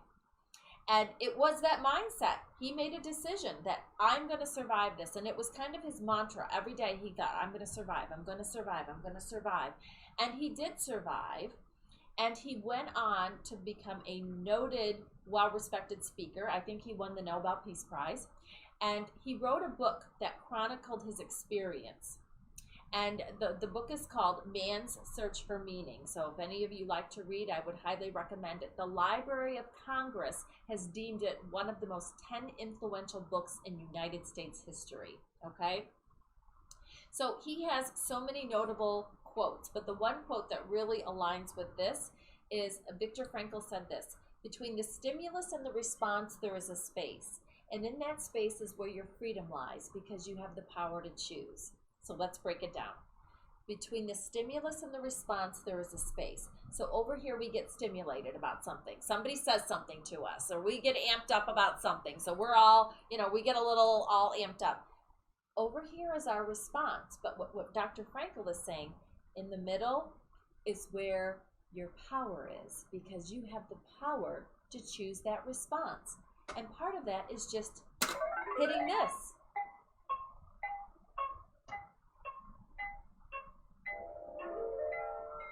And give yourself some time to choose your response. Now, this little tune is metaphorical. You may have to hit your pause button for an hour. You may have to sleep on your pause button and think, you know what, I'm going to deal with this in the morning. But the point is just tell yourself, I'm going to think about this before I respond. And why this is, we're going to get into a little bit of emotional intelligence here. We are wired to respond emotionally before logically, because that's the way our brains are wired. So when something happens to us, these impulses, they hit our limbic system first, which is where all of our emotions are stored. Only then does it travel to the area of our brain where logic lives. That's why so many people respond emotionally to things. But good leaders, they're very patient and they wait. They wait for all the information to travel to the logic side of their brain before they talk or before they make decisions. So I just want to share that with you. That's why you see so many people fly and make these emotional. I need you to record that so I can give that to my boyfriend. No, the whole time you've been talking, I've been thinking like, dang, I really have been telling him about all this. Yeah, this is your. You know, it's simple to say, like, okay, I be mad. I tell my boyfriend I'm mad. I don't want your response. I just want you to hear me. Tomorrow you can respond. You can respond next week. Mm-hmm. But for today, you just sit there, you listen, you go, all right, da. But he's gonna respond right then and there. Then that'd be a whole nother can. Oh, where he irritates me. So tell him to hit his pause button. Okay, we all have a pause button. Okay, and it lives within us. Okay. So I want to share a really good story about the pause button, and this was from our Ashland facility. One of the staff development nurse stopped me in the hallway and said, I've got a story about this pause button that I want to share with you. She said, I was voluntold to go talk to an angry resident. She said, I didn't volunteer, I was voluntold to go talk to an angry resident. So she said, so the social worker and I went to go talk to the very unhappy resident. And she said, when we got to his room, he had a laundry list of complaints. He was unhappy with the nurses. He was unhappy with the therapists. He was unhappy about the food. Cheryl said he went on and on and on. And she said, I didn't think he was ever going to stop. She said, finally, he did stop. And when he stopped complaining, she said, I just looked at the social worker and we hit our pause button.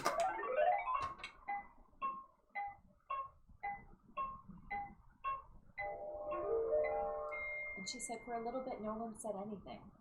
We were just all trying to digest all of this information he had communicated. And then the resident said this. He said, I think my family's abandoned me.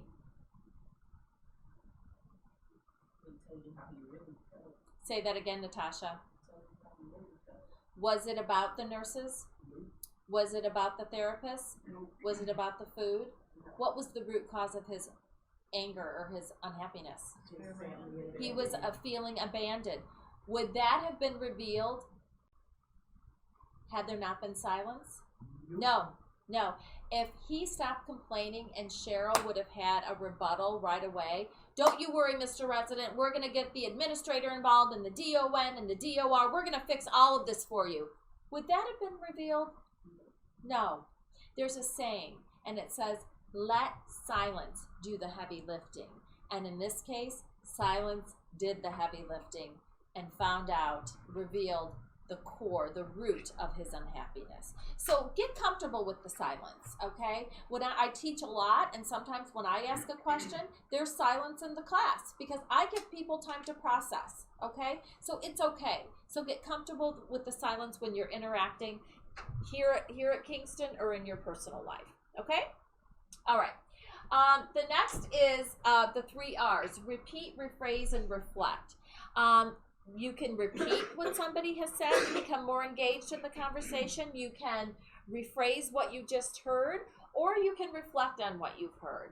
Pick one that lends to the conversation and feels comfortable for you and use it. I tend to repeat what everybody says. I don't know if you've noticed that, but I just tend to repeat everything, and that's how I kind of do active listening, okay? Encourage with gestures. That could mean a smile. That could mean a nod. That could mean even physically leaning into somebody as they're talking, okay? And be fully present during the conversation. I think this is the best gift we can give anybody. And what this means is I'm not only listening to you with my ears, I'm listening to you with my eyes, my heart, and my mind. I am fully present without any distractions. And I think that's really a great gift that we can give people. Okay, so questions about that? Because I feel we went over a lot with listening because it's so important. It's a skill, by the way. It's a skill. It's like cooking. It's like riding a bike. It's like bowling.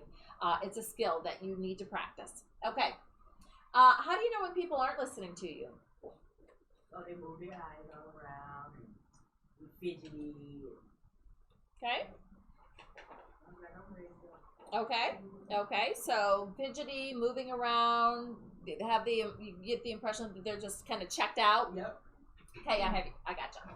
Multitasking during a conversation. Okay, maybe part of that fidgeting.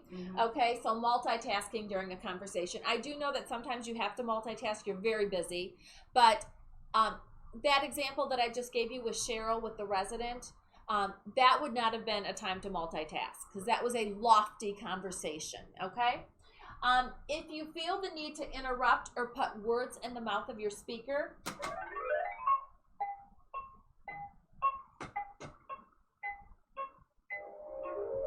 just pause. Hit your pause button until that urge goes away. We don't want to speak about ourselves or give advice. Actually, we can give advice, but just within the perspective of our role. So we want in the context of our role. So we want to stay in our lane. Okay. We really shouldn't be speaking about ourselves because we're here to serve others. We're here to serve them. We don't have to get defensive about what's being said because remember, we're just putting ourselves in their shoes, trying to understand things from their perspective, seeing what they see, and feeling what they feel. And let's watch closed body language, okay, that can be interpreted as not being approachable, okay? You know, things like this. We want to be sure that our body language is not closed off, okay? And facial expressions as well, okay? Okay, the E in take the lead is empathize. And again, putting ourselves in the shoes of others. Empathy is the feeling that you understand and share another person's experiences and emotions. It's the ability to understand someone else's feelings. So after a concern is expressed, we want to immediately acknowledge the concern and the customer's feelings, and then we want to thank them for letting us know. Here are some empathetic statements. I can understand why you're upset. I know you're worried about your wife. We all want what's best for her, so let me see how we can make this right. Okay, so empathy. The A in take the lead is apologize. Okay, so let's talk about apology. When a customer brings forth a concern, it's important that we apologize, regardless of the situation, regardless of who's at fault, regardless of anything. We are simply apologizing that their experience isn't what they expected. Okay, so a couple things to remember about apologizing. It's best to keep it simple. It's best to keep it simple. So this is not the time for a big, long confessional. It's not about guilt. It's not about guilt. What it's about is not meeting expectations. Again, whether we didn't respond quick enough to a concern or a call light, or maybe their coffee's not warm enough or their soup's not warm enough. We never want to shift blame to others, ever, whether it's another person, another department, the customer. That does not align with our approach of number 8. Don't shift blame to others. And we do have to be mindful of our body language when delivering a sincere apology. Okay? So here are some apology examples. These are very powerful, but they're very brief. And here's the first one. I understand this is not what you expected, and I apologize. I apologize for the inconvenience. Let me fix that for you right now. And I know this is not what you expected, and I apologize. It is not our intention for you to have this experience. Okay, so those are some very effective and simple apologies. And it's important to remember, we have no idea what has gone on in the course of this person's day. Okay, we haven't been with them all day. We have no idea what they've encountered throughout their day. I am sure they're not feeling well. I am sure they're feeling frustrated. I'm sure they may be fearful a little bit. For those, we're not the cause of those concerns. Our job is to apologize and try to improve their experience as much as we can. Okay? The D stands for, and take the lead, deliver the desired service. We want to solve the problem quickly. As a matter of fact, on page 9, do you see in the middle of page 9 where it says deliver desired service? Do you see the very first bullet that reads solve the problem quickly if possible? I'd like you to highlight that or circle that with your pen. We want to solve the problem quickly if possible, because this is why. Oh, thank you, Amanda. Every time a customer has to tell their story, their temperature rises. okay? We want our customers to tell their story once.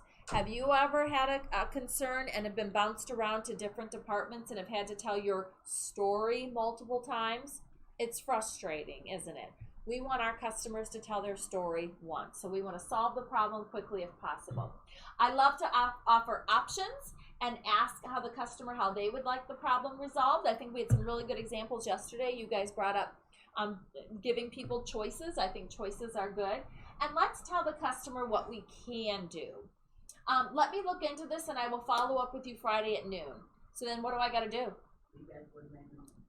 Friday at noon, I got to follow up regardless of what I found out. I said I'd follow up with you Friday at noon. Here's what I have so far. I'm going to call the doctor today and check on that concern for you. So what do I have to do? Hello, doctor. I got to keep my promise. It's very important that we keep our promises. What happens if we don't keep our promise? They won't trust you. That's right, Kylie. There will be compromised trust and confidence. So it's important to remember if a customer remains unsatisfied, escalate that concern to your charge nurse, your clinical director, your manager, whatever department you work in. Okay? Questions about that? All right. This next one was so important we added a slide. Follow-up.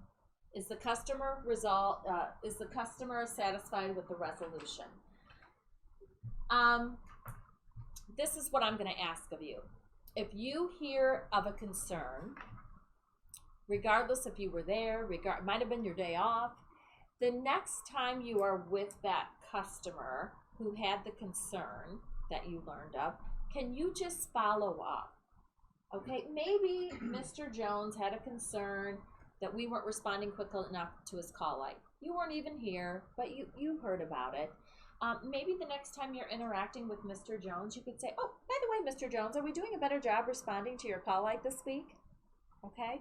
Maybe you heard Mrs. Smith, we, had asked a few more times to get her water pitcher refilled. We weren't as prompt as we should be. Maybe the next time you're bringing her a water pitcher, are we doing a better job keeping your water pitcher refilled? Do I have your support with that? It's just so we can be sure that the concern was resolved and the customer is feeling good. Okay, do I have your support with that? Okay. So apologizing and delivering the desired service and following up is so important. It amazes me how a simple apology can de-escalate a situation. Sometimes that's all people want to hear is an apology. Okay? All right. Questions? All right. Ladies and gentlemen, all good things must come to an end, and we're on our last key. We are on our last key, Kingston Keywords. Kingston Keywords. On page 10, okay? Everybody knows the drill. We're into the left-hand side of the page, the who, what, where, when. Everyone's got their highlighters ready to go. So Kingston Keywords, it is our language of genuine care. Who uses these keywords that we're going to learn about? All of us. Very good. Thank you. So please highlight all Kingston employees. What is it? Terry, what are you talking about these keywords? Well, it's consistent and thoughtful communication intended to support the personal delivery of genuine care to our customers. Can you please highlight the first part of this? Consistent and thoughtful communication. Consistent and thoughtful communication. When do we use keywords? Thank you. Every time, if you can highlight that, Santa Fe friends. Every time we're interacting with customers. And where do we use them? Anywhere. Thank you. Anywhere the customers are present. So anywhere customers are present. Why do we use keywords? Well, it teaches our employees how to intervene and supports our team members in consistently delivering exceptional care and actions and service through their actions and words. Let's start highlighting the last part of this sentence that starts with consistently. Okay, so start with consistently and highlight consistently delivering exceptional care and service through their actions and words.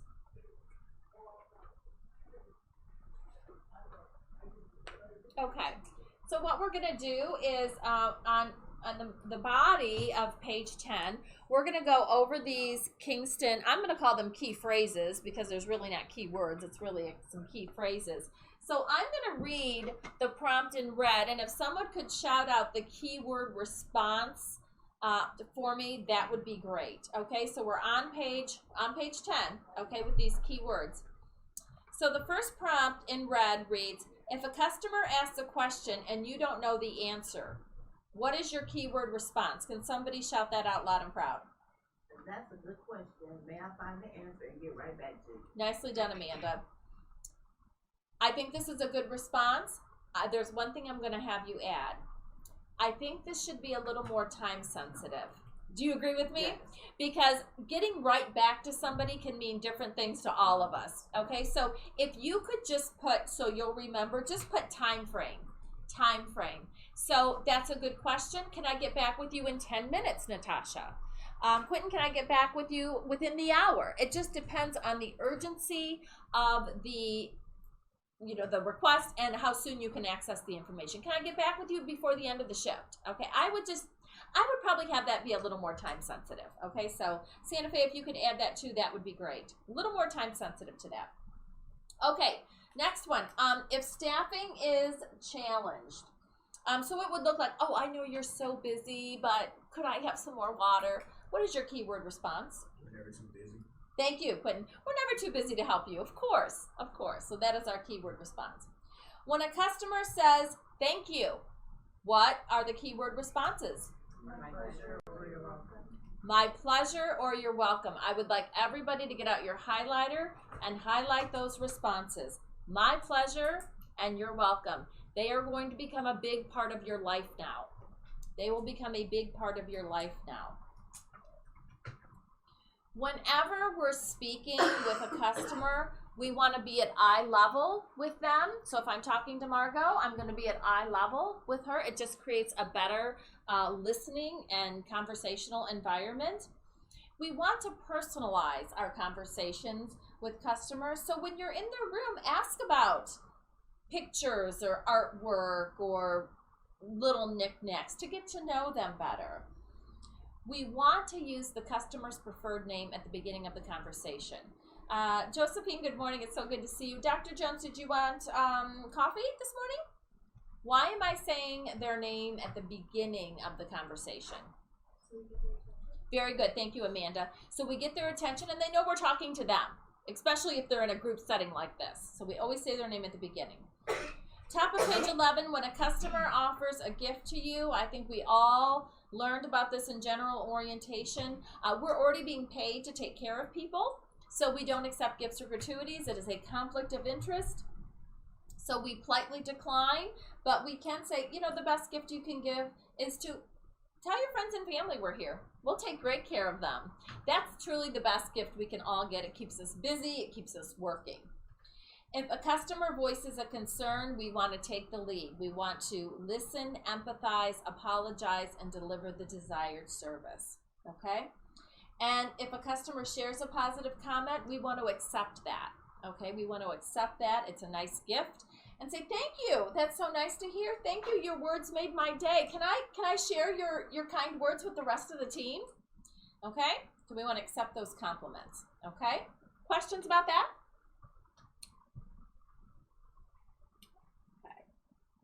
So now we're going to talk about what not to say. What not to say. Do you see the little box here? See the little box here, Santa Fe, down here? Okay.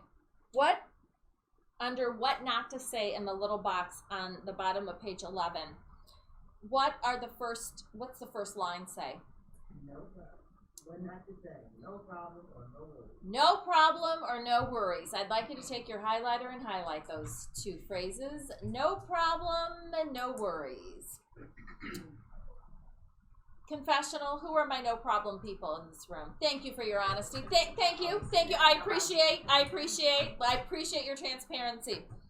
Because from here on out, everybody, we're not going to say it anymore. We're removing that word, no problem and no worries, from our Kingston vocabulary. Why do you think? Any guesses why I'm asking you to remove this word from your Kingston vocabulary? It's open. No conclusion. It's open and no conclusion. That's very true. Any other guesses? It wouldn't reassure me. It wouldn't reassure you? Okay. Okay, I have 3 points I'm going to make on no problem. When you say no problem, when anybody says no problem, some people, all they hear is the word problem in that phrase, and their radar goes up. Problem? Problem? There was a problem. My request was a problem. I'm a problem. I'm causing problems. Okay? All right. So people just grab on. That's all they hear is the word problem. They don't hear no. They hear problem. Like almost like it's not a problem. No problem. Although it really was a problem. Okay? Second point. Many times we say no problem on the heels of gratitude. Okay? So here's the situation. I'm a resident's daughter. Thank you so much for taking care of our dad. He was so sick, and because of your genuine care, professional care, he's going home today, which is a miracle, and we are so indebted to you. Thank you so much. And our response is, oh yeah, no problem. To some people, that means we're deflecting gratitude. We're brushing it off. We're not accepting it. We want to dignify people's gratitude by saying, you're welcome. Or it was our pleasure to take care of your dad. We're so glad he's going home today. Okay? We want to dignify people's gratitude and accept it. Third point about no problem. Problem is a very negatively charged word. What do you think of when you hear the word problem? Yeah, you know what I think of when I hear the word problem? I'm like, uh-oh, what? What's going on? What happened? What? Why are we inserting this negatively charged word in this beautiful exchange? Thank you so much. Because of your genuine and professional care, my dad's going home today, and I am so indebted to you. I can't thank you enough. No problem. What did we just do? We just injected a very negative word in this beautiful positive exchange. We just brought it down. That's why we're not going to say it anymore, okay?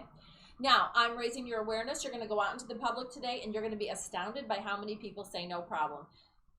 Servers, retail people, customer service people, and it's really going to jump out at you. But we're not going to say it anymore, and it's going to be baby steps, and we're going to support you in this. I've already corrected one person this morning. I just course corrected. You know, they'll say no problem, and I'll say, right, but we don't say that anymore. Okay, just a reminder. Okay, so I'm just gently course correcting people. I would be sick if she told me, I got to get it out. That's okay. That's all right. That's okay. All right. Okay, so we're just not going to say that anymore. Okay, so we are slowly going to baby steps. I'm raising your awareness. Eventually, you're gonna not say that anymore. We're short-staffed. Thanks for your patience. We're a little short-staffed, or we've had a call off, so I'm not sure. You know who's coming on tonight. Why wouldn't we say that? They don't even know the backstory or something. That's right, Natasha. Very good. So our customers do not need to know the backstory of a business operation. In any industry, it's not appropriate to share the backstory of a business operation with customers. Healthcare, retail, it doesn't matter. So saying that comment, first of all, induces panic, and it casts doubt on our ability to perform a service. So we don't need to share that. No one told me you were here. Actually happened. We had a caregiver walk into a residence room and said, oh, well, nobody told me you were here. I didn't know you were here. It sounds like we don't communicate whatsoever. But also, how do you think that resident feels now? How do you think he or she felt? Okay? Remember, this is not in your box, so you need to write it in. So write the word remember somewhere in your box, on top, on the bottom, somewhere. Write the word remember.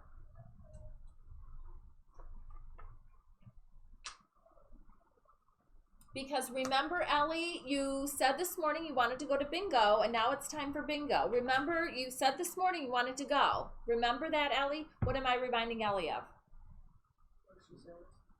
That she forgot. That she forgot this whole entire conversation. So is that going to raise anxiety with her? We never want to say remember to a resident, ever. Okay? That's not my resident. You remember from orientation, every resident is everybody's responsibility, no matter what hall, shift, floor, or even building we work in. Okay? It's not my job. Yes, it is. It is our job. It's your concern. until you can fix the concern or get it to somebody who's qualified to address the concern. Okay, so what this means, can't but no, we want a can-do attitude. What can we do? What can we do to help the resident? What can we do for customer service? And it's important to adhere to professional boundaries. Good customer service is not sharing all of ourselves, it's sharing the best of ourselves. So we want to refrain from sharing our personal burdens, personal problems, how busy we are. Okay, do you think they want to hear that? Do you think they have enough going on? They don't need to hear that. Negative comments, complaints about other people. We want to share the best of ourselves. True story, we had a caregiver walk into a resident's room. It was morning. And the resident said, "Oh, good morning, how are you?" And the caregiver said this, "Well, I got a backache. I woke up this morning with a backache."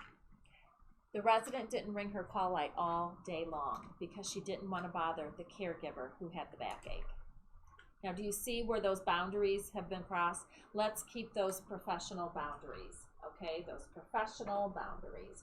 So, with all that you know now, again, if you slip and say no problem or something, somebody just may gently course correct you, okay? It may be me. Just know that it's nothing but support, okay? See it as a gesture of support, okay? We're just taking these small steps, okay? So if somebody says keyword to you or gently corrects you or points that out, see it as a gesture of support and nothing more, okay? All right, questions? Okay, so let's shout out. This is an open book, so what was our first key? Be great, very good. What was the second key? What am I doing? Spotlighting, very good. Third key? Kingston? Ambassador, very good. The fourth key, take the lead, very good. Last one? What we just do? Kingston? Keywords, very good, Amanda. So which key really resonates with you? I'm just curious. Oh, thank you, Kylie. All of them. But is there one key that you kind of like, oh, I kind of like this one, or I can see myself, I really identify with this one. Is there anyone that really take the lead? Okay. Anybody else? No right or wrong answers, by the way. I'm just curious. Spotlighting. Okay. Very good. Be great. Be me all day long. Be great. Okay. All right. Okay, so now this is where the fun begins. I'm going to show some videos, Margot, okay? I'm going to show you a couple vignettes. Yeah. These are so short. We're only going to do a couple. They're so short that don't look down because you're going to miss something. So I'm going to show you a vignette. I want you to tell me what keys you see being used or what keys weren't being used that should have been used. Okay? Again, don't look down. They're very, very short vignettes. Okay? Hi, Karen. How are you today? I'm not doing too well. I didn't sleep real well last night. Well, let's get you to breakfast. I'm not really very hungry. It's your first day, isn't it? Yes, it is. I bet you're excited. Not really. Well, you'll get used to it. Let's get you ready for breakfast. What keys were being used? No. Did she use Be Great? No. Who was that? I don't know. I don't know who it was. She didn't introduce herself. Was there any spotlighting going on? No. No? Could there have been an opportunity to spotlight somebody or something on this resident's first day? Yeah, the breakfast. She didn't want to go to breakfast. She could have said, I don't know, I just walked by the kitchen. We have blueberry pancakes this thick and crisp bacon. And can you smell the coffee from the kitchen? Let's go take a look. What else could she have spotlighted on this resident's first day? Let's go with some of the great residents that are here. The great residents, or you all, the great nurses that we have, the therapy she's probably going to get, the activity for the day. I mean, possibilities are endless. Was she an ambassador? Did she go above and beyond to really make a wow experience for this patient? Unfortunately, no. So unfortunately, there were no keys being used. Okay, let's go on and see how she's doing, this resident. Good morning. My name is Diane, and I will be your server today. I understand you're new to Kingston, so we will review how our dining services works. But first, may I get you something to drink? I would like tea, please, and I do like Earl Grey tea. I'm not familiar with that. We have regular tea. May I offer you that? I suppose.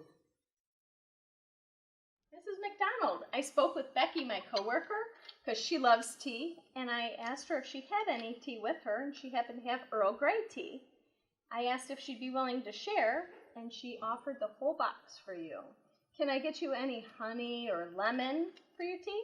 No, thank you, but this is wonderful. This has made my day, and thank you very much. No problem. Now let's review our menu choices. So, was the Be Great model used? Yes. Yes. Hi, I'm Diane. I'm from Dietary. I want to explain a little bit of how this works. But first, what would you like to drink? Mrs. McDonald ordered tea that we didn't have. So what did Diane do? She went above and beyond to try to find the tea. She went above and beyond to find the tea. So was that an ambassador move? Absolutely. Not only by Diane, but by Becky, who graciously gave her the tea. Diane was batting 1,000 until she said something. No problem. No problem. Do you see how that phrase jumped out? Do you see how Mrs. McDonald could think she was a problem for requesting Earl Grey tea? Like, oh my gosh, now she's running around trying to find this tea. Now I have this lady's tea. I didn't mean to cause a problem. Okay, so Diane was batting 1,000. We had to tell Diane to say that because she's wonderful, and I don't think she would say that. Okay, all right, let's see how Mrs. McDonald's doing. What seems to be the problem? I called a nurse aide a while ago, and I still haven't gotten my medication. Well, 2 people called off, and we were really busy, and we just had a shift change. I'll let your next nurse know. Come in. Good evening, Mrs. McDonald. My name is Elaine, and I'll be your nurse this evening. I'm so happy to get the chance to meet you and take care of her while you're here. I understand you haven't had your medication, and I wanted to come first thing and bring that to you. I've been waiting for a while. And I apologize for that. And as soon as we're finished, I'm going to double check the process and do my best to ensure that it doesn't happen again. Thank you. Do you have any questions about your medication? No.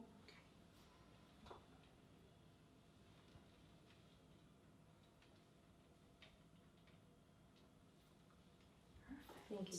You're welcome. You got your papers. Is there anything else I can bring for you? I've got plenty of time. I would like another pitcher of water, please. Okay, wonderful. I'll get that for you right away. And while I'm getting the water, I'm going to check on the medication schedule and make sure that you get it on time. Thank you. Okay. I'll be back in about 15 minutes. Thank you. Okay, thanks. Okay, so what happened in the first vignette? When Mrs. McDonald was ringing her call light, what was she greeted with? Very short. Yeah. It'll change it. Yeah, excuses, excuses, excuses. You know, we're really busy. We've had a shift change. We've had some call-offs. I'll let your next nurse know. Elaine came in to try to kind of remedy this. How do you think she did? She did a good job. Yeah, I mean, I heard, you know, a knock. I heard an introduction. I think she was sincere and empathetic. Did she deliver the desired service? Yes, here's your pills. Did she make a bunch of excuses why it was late? She said, I'm going to look into this. I'm going to look into this to hopefully ensure this doesn't happen again. Elaine said she'd be back in about 15 minutes, and I hope she kept her promise because we got to keep our promises. Okay, so I'm gonna bank that she came back in 15 minutes. So I think Elaine did a really good job with that service recovery. Okay, let's see how Mrs. McDonald's doing. Maintenance. Come in. Good morning, Mrs. McDonald. My name is Eddie Holcomb, and I'm with the maintenance department. And I got a work order here that says your restroom light isn't working. You mind if I check that out for you? Yes. You don't have to get up here. Hold on. Let me get this for you. There you go. It's just a mess. Well, I absolutely know that you're probably not used to having people, you know, actually having to help you out as much as we are. But just know that we are especially trained for that. That is exactly what we do here. We're very good at what we do. And perfect example is that my mother was just here just a couple of weeks ago. She had knee surgery, and And I can tell you from experience, she got the absolute best care possible. This is very good to hear. My husband passed away about a month ago, and I just really having a hard time. Well, I'm really sorry to hear that. That must be difficult. Would you mind if I had Becky from our social services office contact you tomorrow? That would be wonderful. Do you think that would help? Absolutely. Becky's been here for 10 years. She's very good at what she does. She has lots of experiences, and I'm sure she's got something she would be able to help you out with.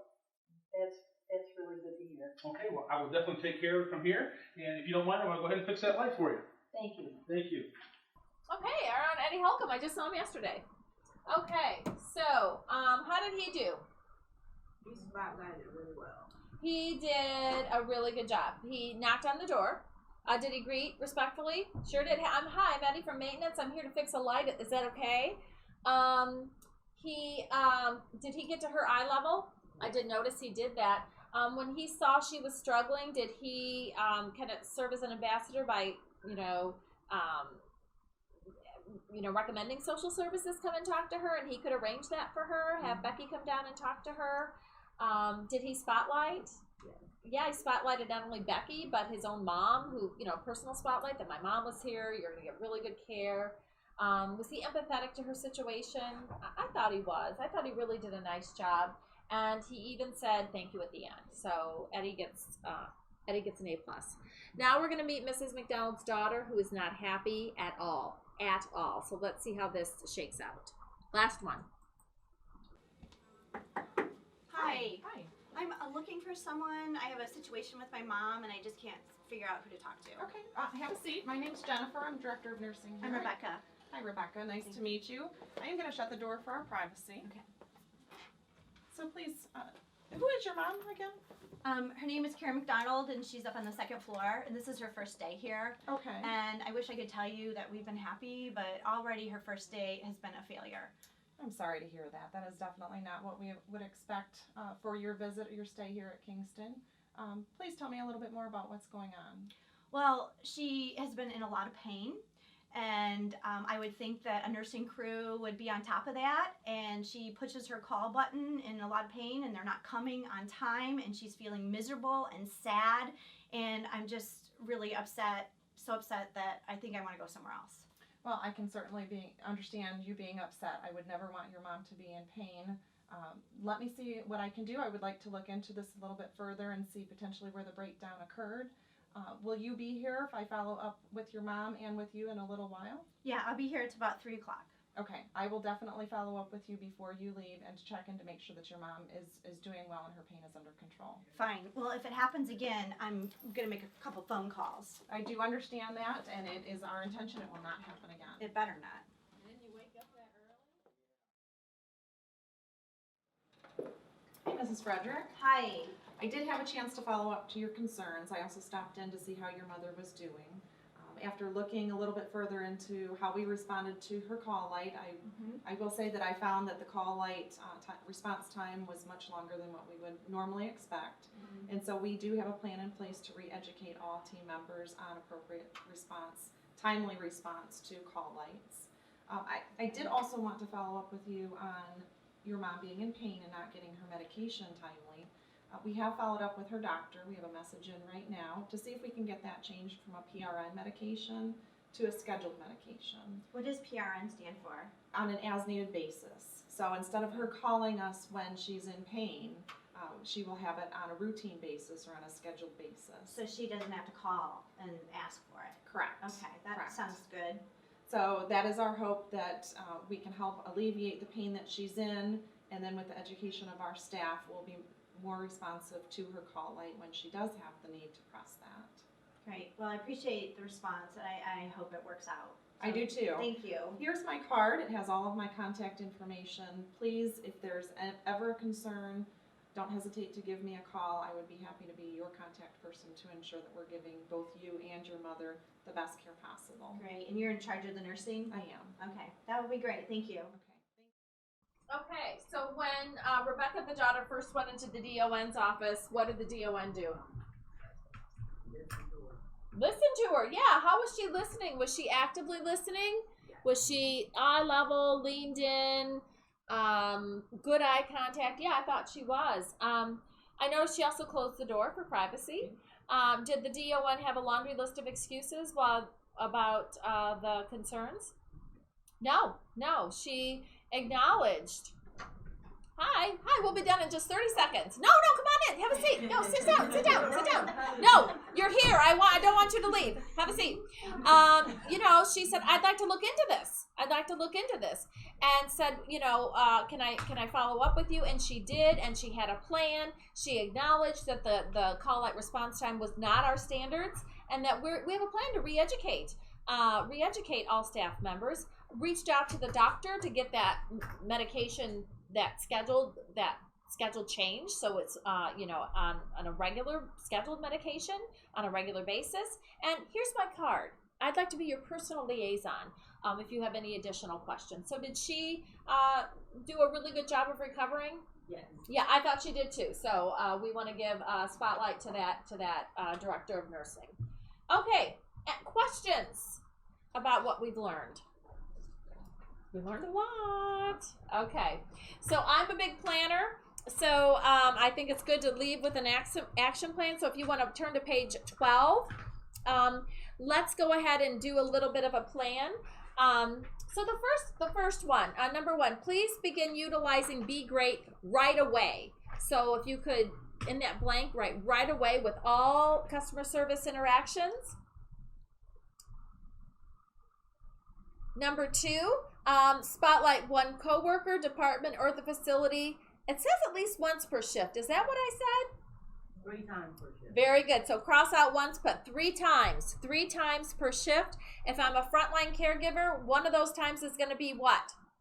Shift change. Very good. So include shift change if you're a frontline caregiver, if you are RA, CNA, STNA, LPN, RN. Okay? And who do you intend to spotlight? So maybe write down the person that you used your spotlighting example on. Okay?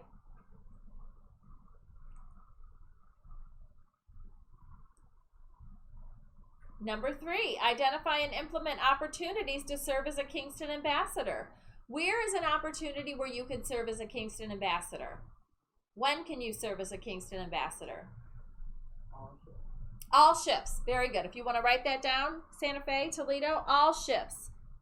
You can serve as an ambassador all shifts all the time, even if you're out in the community. So all the time. And number 4, review the keywords from your participant guide. Write down at least one keyword, so you may have to flip your page back. What's one keyword that you will begin using immediately? Something that we learned today that you're going to begin using immediately when you're interacting with a customer. What are you going to start saying now? What is it? Thank you instead of no problem. Thank you instead of no problem. You're welcome.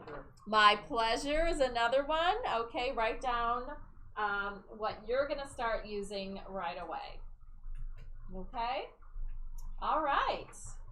Questions about today? Okay, remember, use this as a resource, okay? Please don't put this in a drawer, never to see the light of day again, okay? So I want to thank you for your time today, your good energy. Thank you, Santa Fe. Remember to use this as a resource moving forward, and I will see you in a couple weeks. And thank you for helping us be the community of choice and the employer of choice.